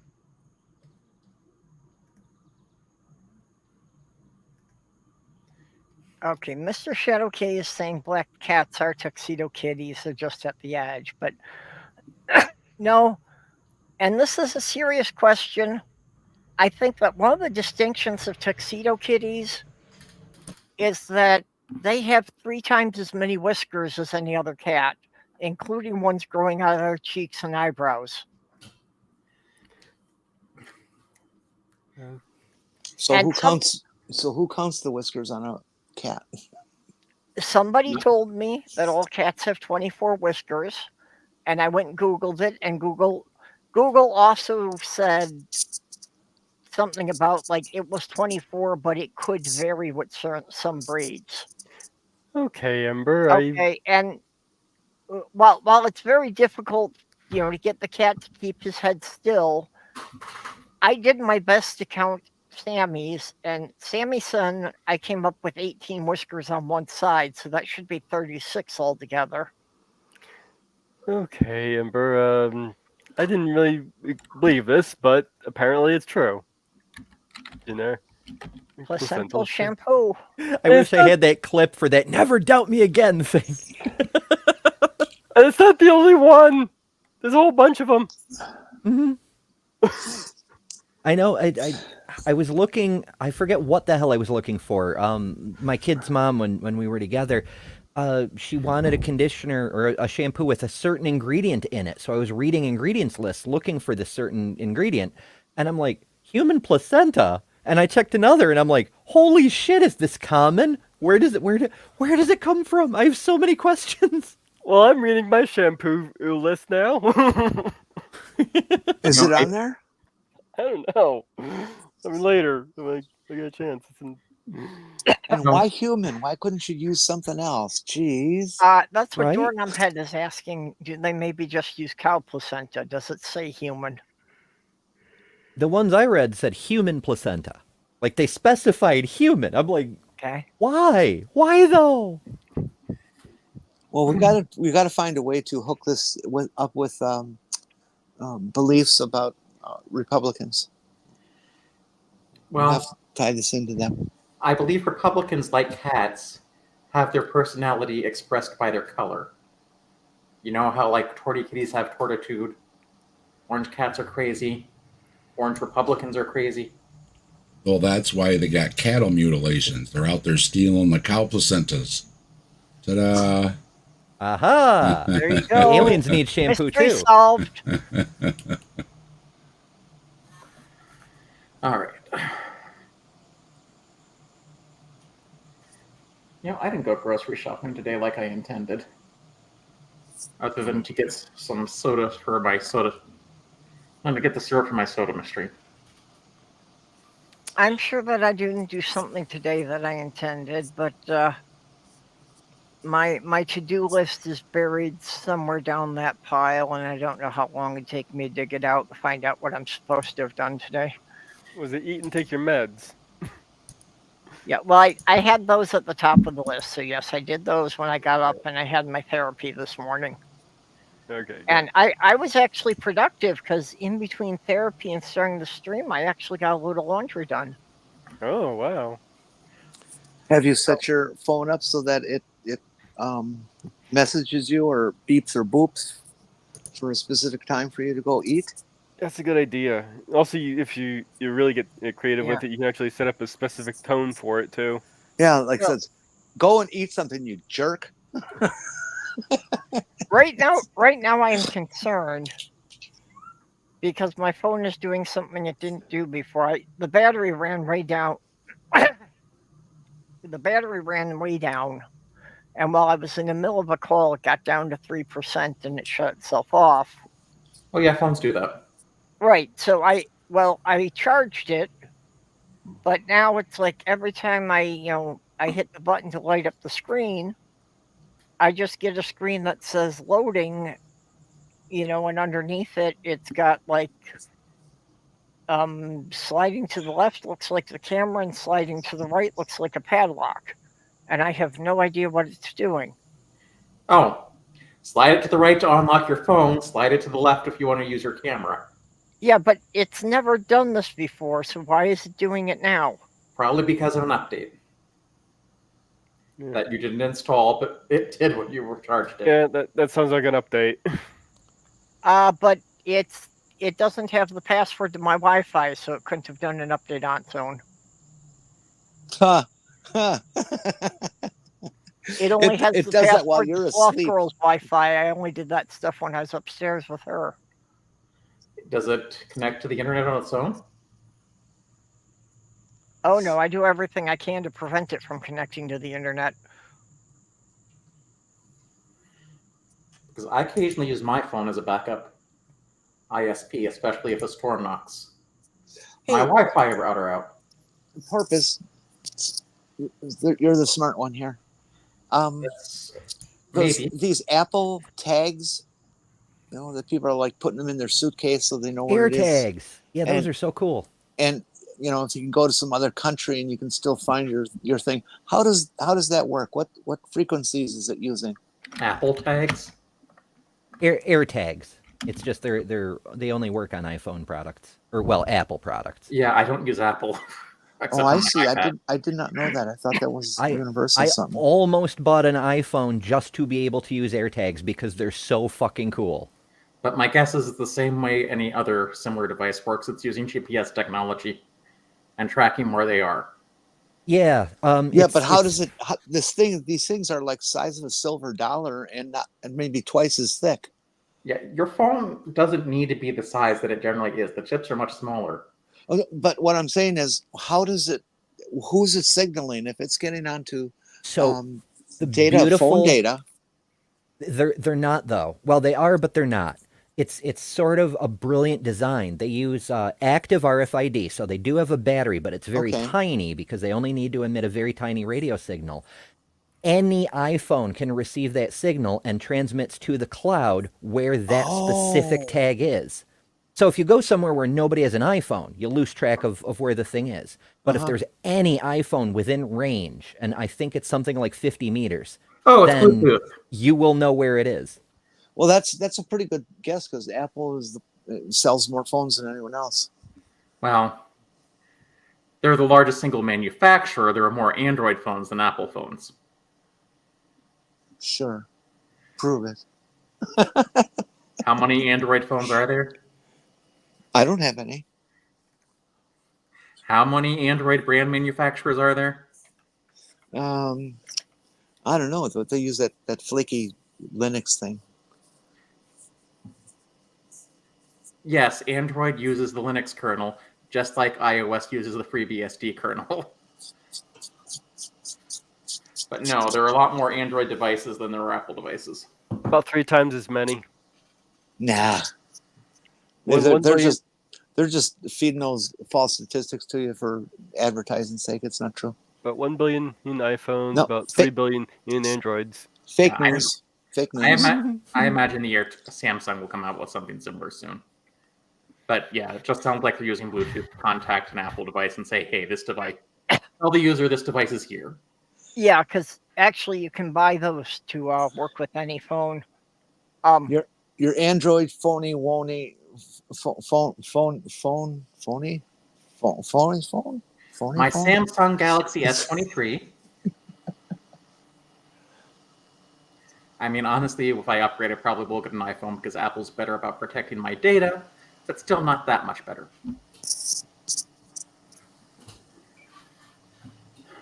It's just my watch is a Samsung too.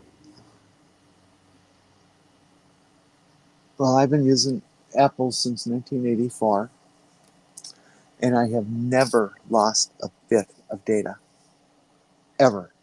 I'm sure you haven't, but that's not what I'm worried about with the data. It's who they're selling it to. And Apple is selling it just like the other companies that do mobile data are. They're just stricter about who they sell it to. My wife was in panic mode last night. She said, "Oh no. Oh no." I'm like, "What's wrong?" She goes, "I think I just deleted my shopping list." She went back in and I don't know, Google Cloud or somewhere had it, and she pulled it back up. She was very proud of herself, and she was like, "Phew, thought I lost my shopping list." Yes, she, you know, she has certain things, to get, especially, Mm-hmm. for regular supplies, and different. Her and my son take a bunch of different, nuts and different things for whatever. So yeah, she was in panic mode, but luckily, yeah, there was a backup of it. So yeah, sometimes those things work out. Regardless of what operating system you use, you should back up your data. For stuff that's not really sensitive, cloud backup is good.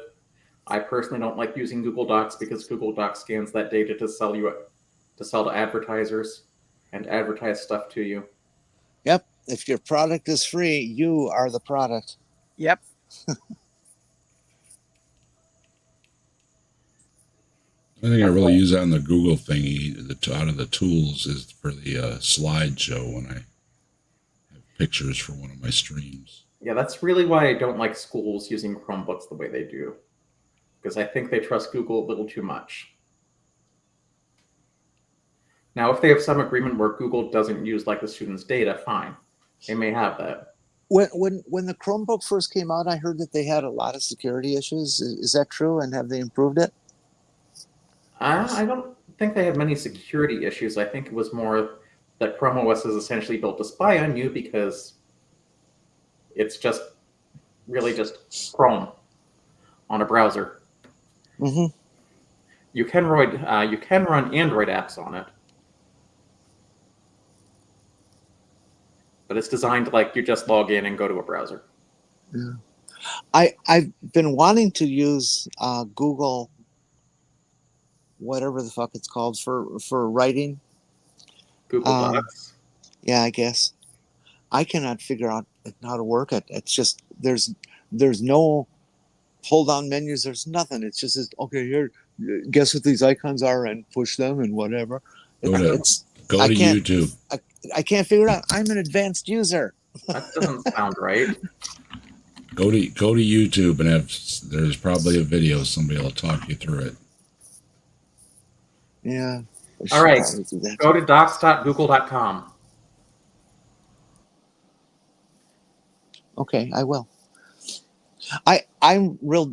My pet peeve with the computer industry is that when all this shit first came out, I use the example of Apple because that's what I know.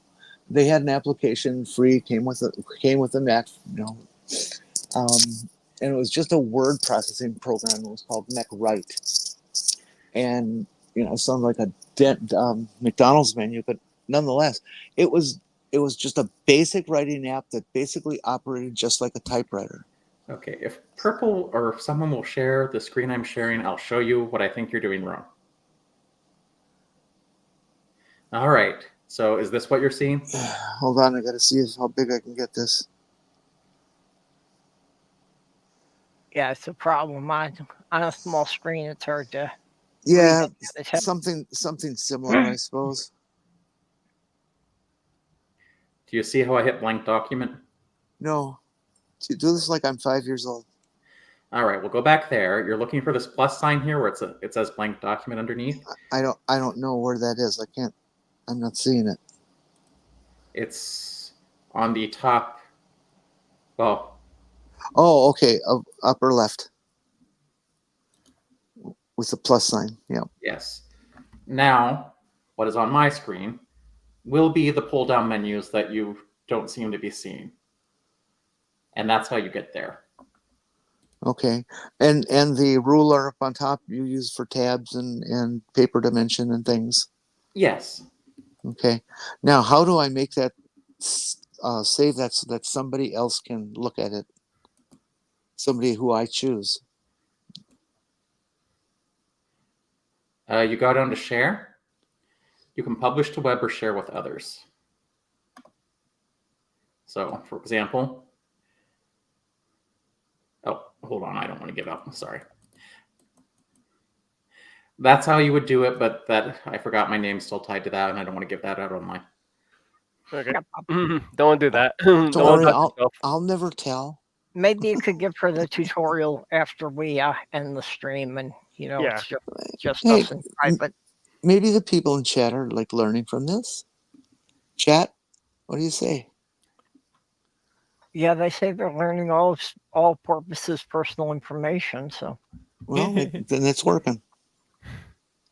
We're going to be able to send those pizzas to hit her house. I'm a YouTube addict. Earlier, I wanted to drop a video clip into a video I already made, and so I just type it into YouTube, and the guy pops up and he says, "Just click this, drops it right in for you." I said, "Click, click, click," dropped it right in for me. I'm like, "Thank you very much."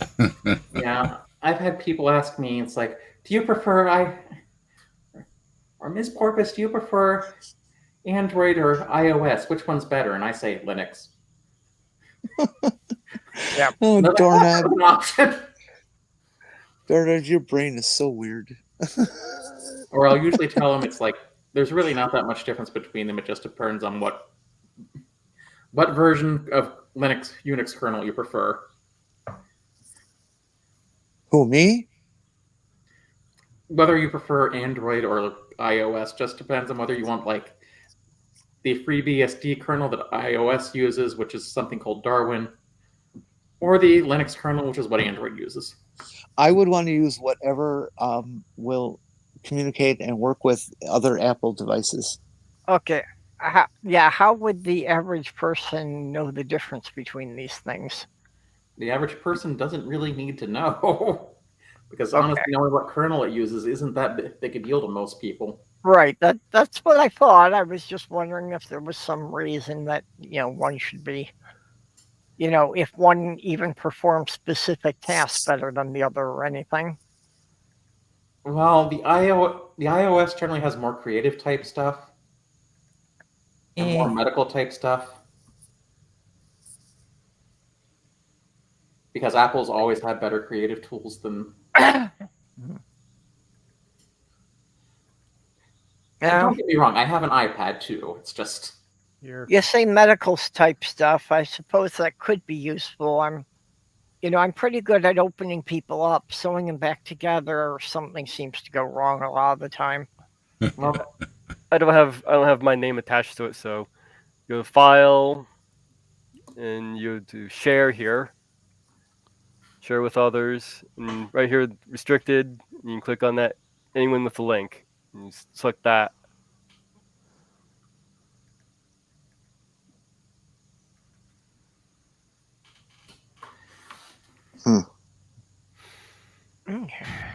Okay. I'm wanting to know about this because if I need somebody to start editing some of my chapters from the book.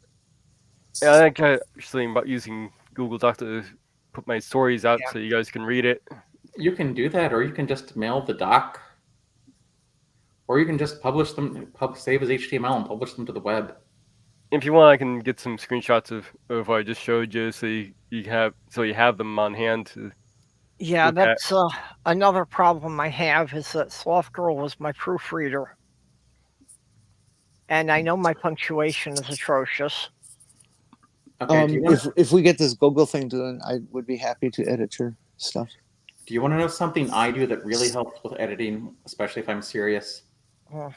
It may sound silly, but Microsoft Word has this feature. I've managed to get a plugin for LibreOffice that has it. I don't think Google Docs has something similar. But if you can have the text read back to you, it engages different parts of the brain. Oh yeah, I've been using that on Novel AI. It has a text to speech or speech to text. Cardinal rule of creative writing is to read it back to yourself out loud. Yeah, that doesn't help me as much as not hearing it in my voice. Yeah, that's what I've been. That's what I've been doing. I've been plugging into the Novel AI things, text to speech, and letting it read. It uses the robot voice, but still I can. That's been helping. Yeah, and on the Linux systems, eSpeech sounds terrible. It sounds like Stephen Hawking is reading something back to you. But yeah, that's what it sounds like when I'm using the local. But that's because they have the Windows 10 doesn't have the Windows 11. I think has the more natural voices you can use. Well, I had been using OpenOffice. Somebody's recommended LibreOffice to me. Oh, it's the same thing. Start to play with. Yeah. I don't know if either of those, Well, the problem is it branched. I think Oracle bought it out. Apache got one fork because Oracle didn't want to do it, and LibreOffice was the continuation of what was originally OpenOffice. Is that Linux compatible? Yes. Okay. In fact, it's usually LibreOffice is usually standard on most Linux distributions because you're not going to get Word. Yeah. Okay. Yeah. If you could always load up some apps that I'm going to need. Yeah, I actually did not think of trying to find an app that would do the text to speech to read back to me. Actually, I had to get an extension, but yeah, if you give me your address, I will throw probably Linux Mint if I can find where it is on it. So it's at least familiar enough if you've used Windows. Oh yeah, I've used Windows many, hundreds of times. I'm guessing you're probably still going to get the Windows a Windows USB stick and install it on it, but that's up to you. If you want to sign up to any of them, there are plenty of natural little text-to-speech readers that you can find online too. Purpose, that's the thing that has always blocked me from stuff I've wanted to do. Is that I can't put together my own boot drive or resource for loading or putting it on your hard drive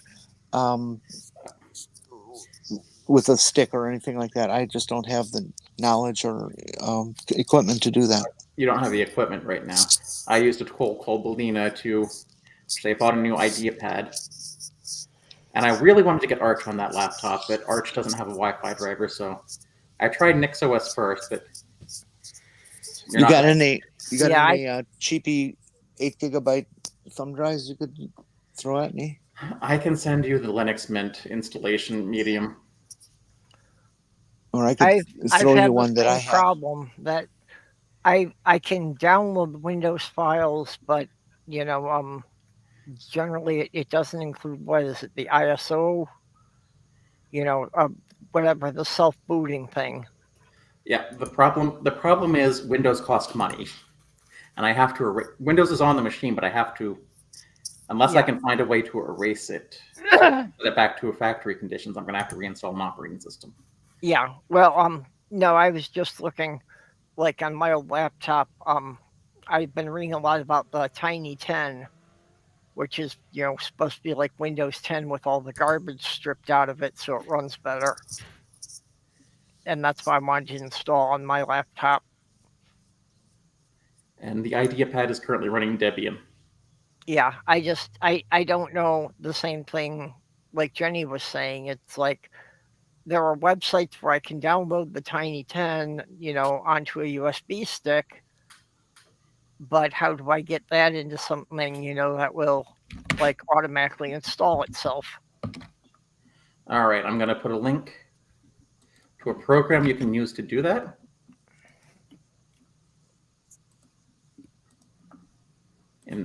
Over here.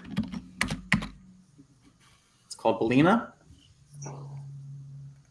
It's called who? Belina. It's in chat. Okay, yeah, it's in the YouTube. There's another one called Rufus, but doesn't work with newer versions of Windows. There's two links here, twimg.com and YouTube. I don't think you're on the right chat. I'm on the internal chat. Yeah, go to comments. Oh, okay. Because other people might be interested in this one. Oh, there it is. Okay, I see. Okay, yep. I got the Bellina website. I think you can also download it off of SourceForge. Yeah, you were saying Rufus didn't work on newer versions. I think that might be the problem I was running into, because somebody else had told me to use Rufus. I had a problem using it when I was trying to install Arch. I also know I had a problem on one of my computers about not being able to figure out, how to, that you turn it on, it would just automatically go to Windows. Oh, that you have to get into BIOS to do. Right, and that's what I mean. On one of my computers, I couldn't figure out how to get into the BIOS. It depends on the system, but a lot of times it's F2. Sometimes it's delete. What does BIOS mean? Basic Input-Output System. Okay. It's been replaced on newer machines by UFI, which means user extensible firmware interface. Yeah, it's basically the layer that's right below Windows. Doorknob, could never forget you. And honestly, I didn't know about the AirTags thing until today, so I really need to catch up on tech reading. But see, I've read accounts of where people have had them in their suitcase and stuff, and their suitcases stolen at the airport or lost, and they can find it. Yeah. Speaking of easily, which, even if it's in a different city or something like that. There are other companies that sell similar things. I mean, even Milwaukee Tools is selling something like that. Like you can stick it in your toolbox, and even if your toolbox is like 100 miles away, it'll track it. Okay. Yeah, that just sounds like they're using Bluetooth technology to report wherever it is whenever something comes in range. I would question the ethics of that, but... Yeah, I don't know how they work or how well they work. I just know that they were for sale.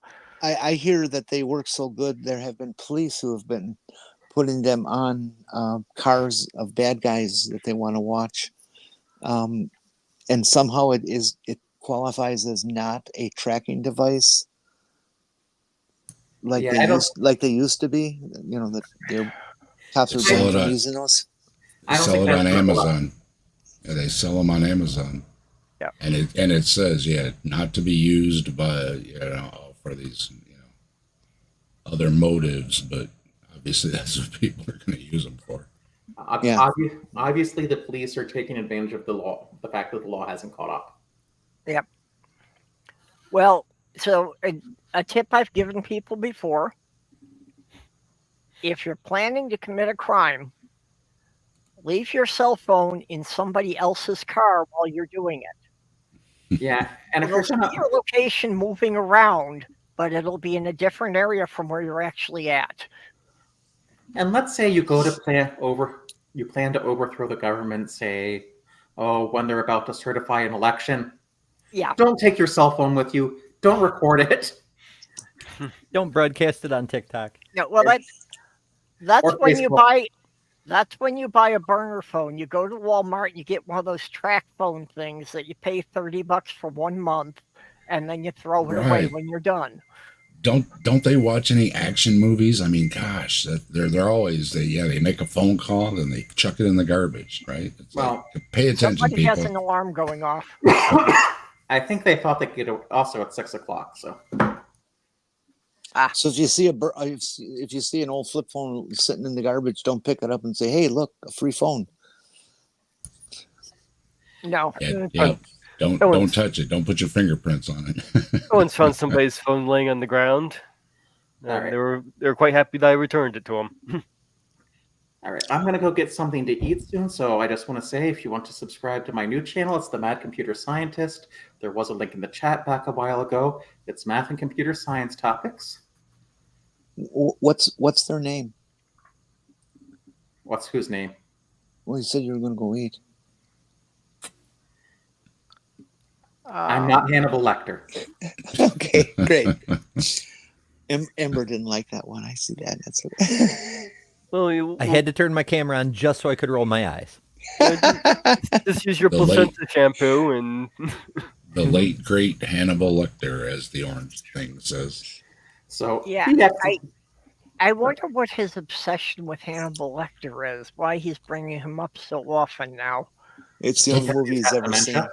Things get stuck in his brain and they roll around and he just repeats them. He has 2 brain cells and they've been chasing each other for a decade. He's like an old 8-track.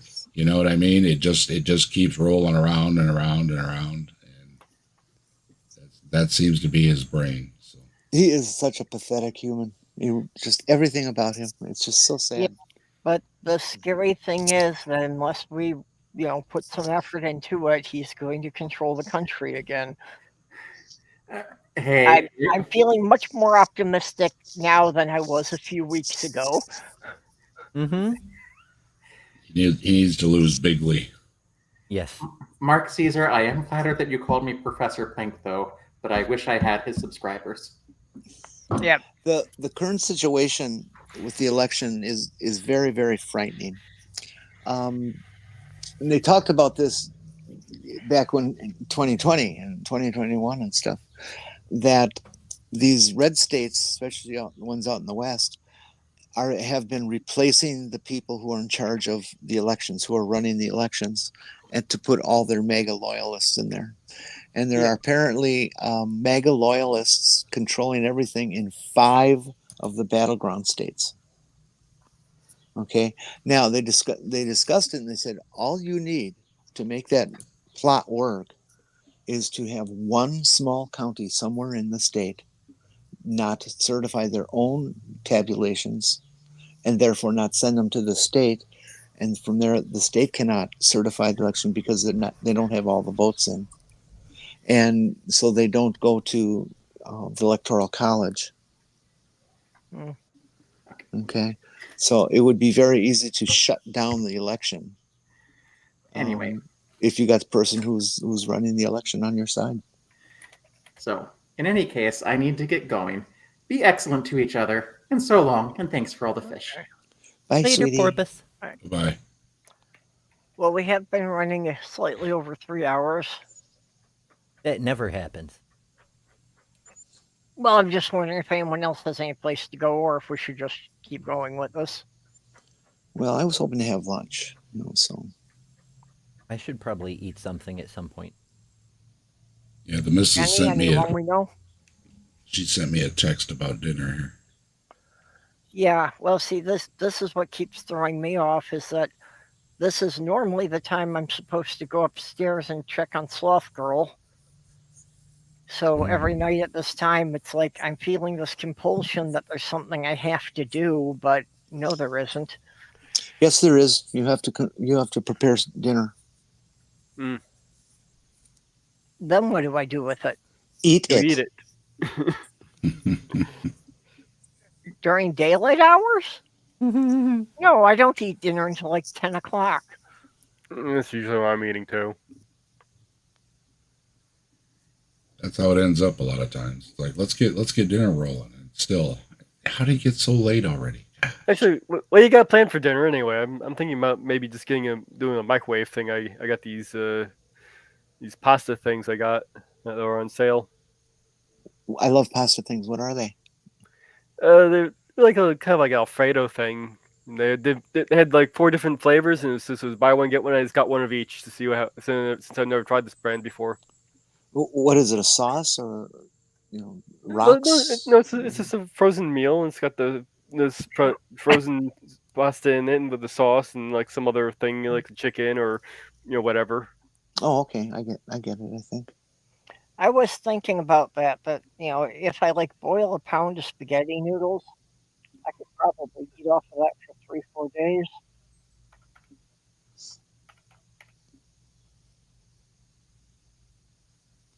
Looks like I'm gonna grill up a couple burgers for us. Yeah, it was the Zatarian's brand. I've never tried this brand before, so I figured that it's got one of each of the flavors they had at the store. Yeah. On this time of year, I'm getting some tomatoes out of my garden, so everything has some fresh tomatoes on it. So that's always nice. If you get too many tomatoes, what you can do is you just put them in a nice freezer-sized Ziploc bag and put them in your freezer, and then you use those tomatoes for like a sauce later on. I usually don't have a shortage. We eat them.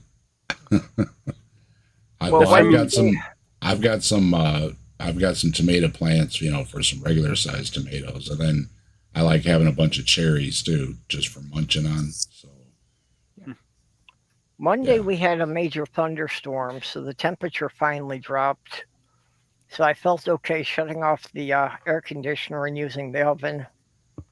So I purposely tried to cook things I'd have left over. So I've got part of the leftover pizza from that. That's why I say if there's some noise, it's probably from us because, we shut the AC off after yesterday and we opened the windows up. Well, it's nice here. Yeah, I agree with Mark Caesar. Most of the microwave meals are meant to be a single serving are just too small. Is that like having 6 potato chips or something like that? It's like, be real. Come on. Yeah. Hey, is Beck? Hey, Beck. Back. Yes, yep. I've seen the Dara murals. I love those. Yeah, maybe I should try those. There's another brand that I was turned on to that I was shocked at how good some of their stuff is. Craven, Cradin. Oh yeah, that's a house brand of the Cashwise Colburns. Okay. Yeah, Cashwise and Colburn stores are the only places you'll find the Craven brand. No, they're in our co-op here. Oh really? Okay. Well, and they're still packaged by the company that owns Cashwise. Okay, one gripe I had today, just a random thing. I know that the first Wednesday of every month they have to test the tornado sirens. But considering we've had tornado warnings for the last 2 days, it really wasn't so good to do that this afternoon. Sound's going out. My sound is going out? You dropped a little at the end there, yeah. Oh, I don't know what happened. I didn't really move any. Windows. Sometimes it just happens. Yeah. Maybe StreamYards is fucking up because said I had issues earlier too. Yeah, well, about all I was doing was bobbing my head a bit, so I don't know if maybe that made my microphone move a little bit. It's mind-boggling how many people can get online and do all this streaming, and it's running all back and forth, and it all works. So, a little hiccup now and then is still pretty amazing. I mean, the technology just blows me away. I always tell everybody we grew up with when Atari and stuff first came out. So. This stuff now is it just blows me away, the things. I didn't even have that. The first video game I had only had the 2 knobs, and basically the 4 games it had were all just slightly different versions of Pong. Well, lately the group I was having some fun around with has been calling, when you get booted from StreamYards, they call it the Duck of Death. My grandmother doing that to people. My grandmother had a manual Pong game. It had 2 buttons, and each person would hit the paddle, and it was all mechanical. It was a lever with a light, and the light shined from the inside out, so you'd see where the supposedly represented the ball, the ping pong ball. Yep. And it would dance around kind of randomly with some springs and some weights, and you had to hit that button just right to catch it, and then it would release it again. And it was that was old school mechanical video game. I remember when they installed the first Pong table at the bowling alley, the first video game they ever had there. Yeah, we had pinball machines. Yep. And well, they had it there, and after about 2 weeks, it just had an out of order sign on it. And years later, I found out what was the problem, why these Pong machines kept going out of order. Because they didn't anticipate how popular they were. And what was happening was when too many quarters were put in there, they were spilling over onto the circuit board and causing the things to short out. They just didn't think they'd have to empty the quarters that often. The game room used to be all pinball machines, and then slowly the video games just crept in and across, and then you were lucky to find a pinball machine anymore. Yep.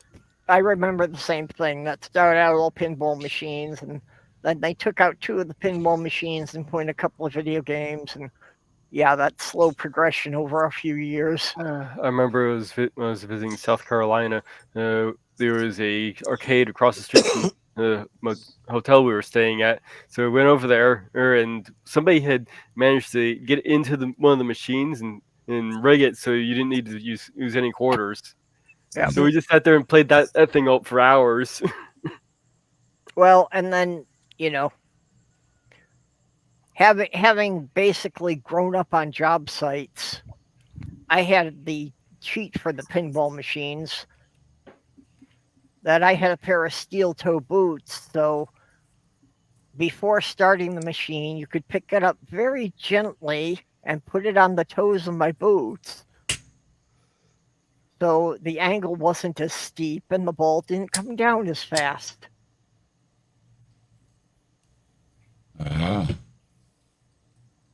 Cheater. Gotta watch that tilt.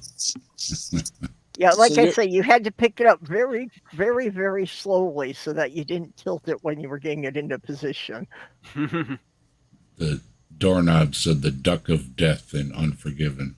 That's a good one. It was supposed to be the Duke of Death, and he's like the Duck of Death. No, Duke of Death. I'm going to get going here. Yeah. Okay, I think Jenny, I'm going to head out. Jenny, you got any final words for us before you go? Fuck Trump. There you go. No, we don't want him producing any more offspring. Okay, fuck his couch then. Jeez.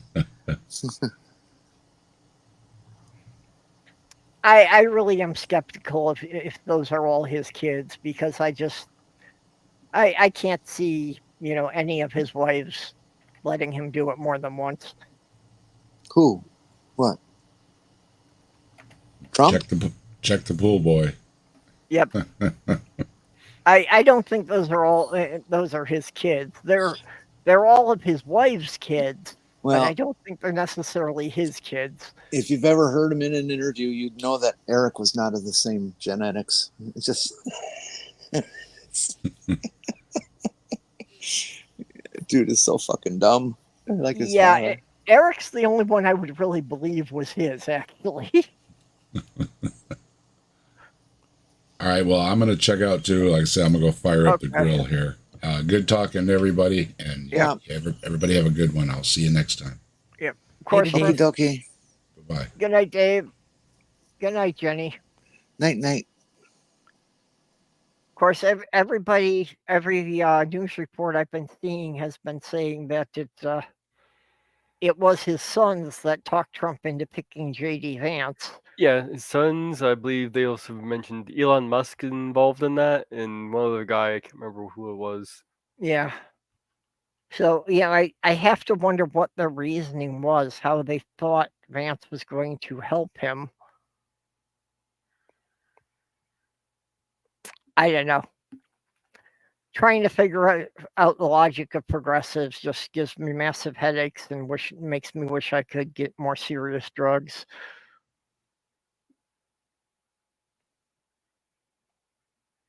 So I guess we're wrapping up here. Yes. No. You got anything you want to plug before we go?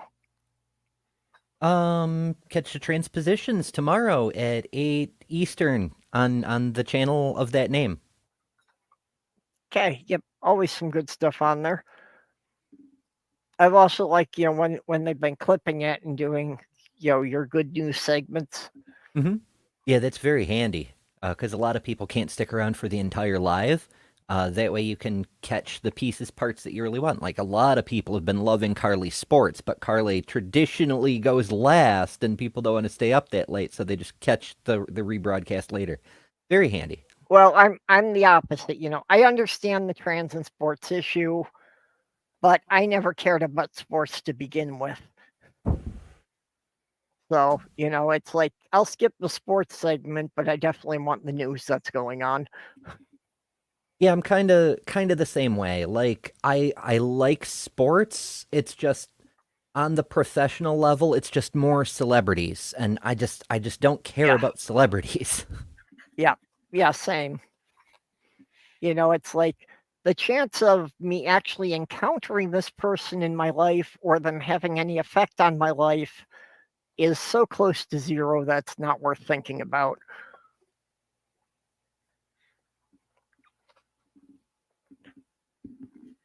Yeah, and it's just it's ugh. Okay, Mage. Well, what you got going on? I was trying to work on something for my new channel, Mage's Media Musings, but I'm not. I was having trouble working it out, so I'm trying to come up with something on the fly real quick. I did see the last one you did about Mickey Mouse and that B plot there, and that should have never existed. Not your video of it, but just the story you took it from. That should never have existed. All right, there's link to my channel there, and that's from my garden channel. I should have a.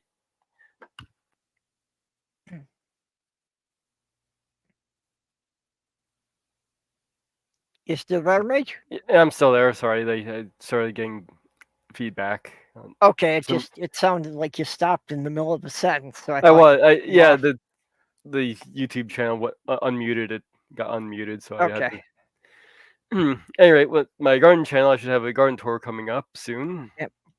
Well, and I know that you said with harvesting the pineapple that by cutting the top off of that one right away that you were going to be able to plant that and have a second pineapple plant going. Yep. I should actually have already rooted by now. Okay. Yeah, I'd like to see the progress on that, how that takes off. Yeah, not warm enough here for me to try anything like that. Yeah, unfortunately, my tomatoes has been actually too warm. It's been preventing them from the pollinating, so I'm not getting any tomatoes, unfortunately. Oh, yeah. Yeah, we've had considerably warmer than normal temperatures here too. So, okay. Well, as for me, I don't have anything planned in the near future.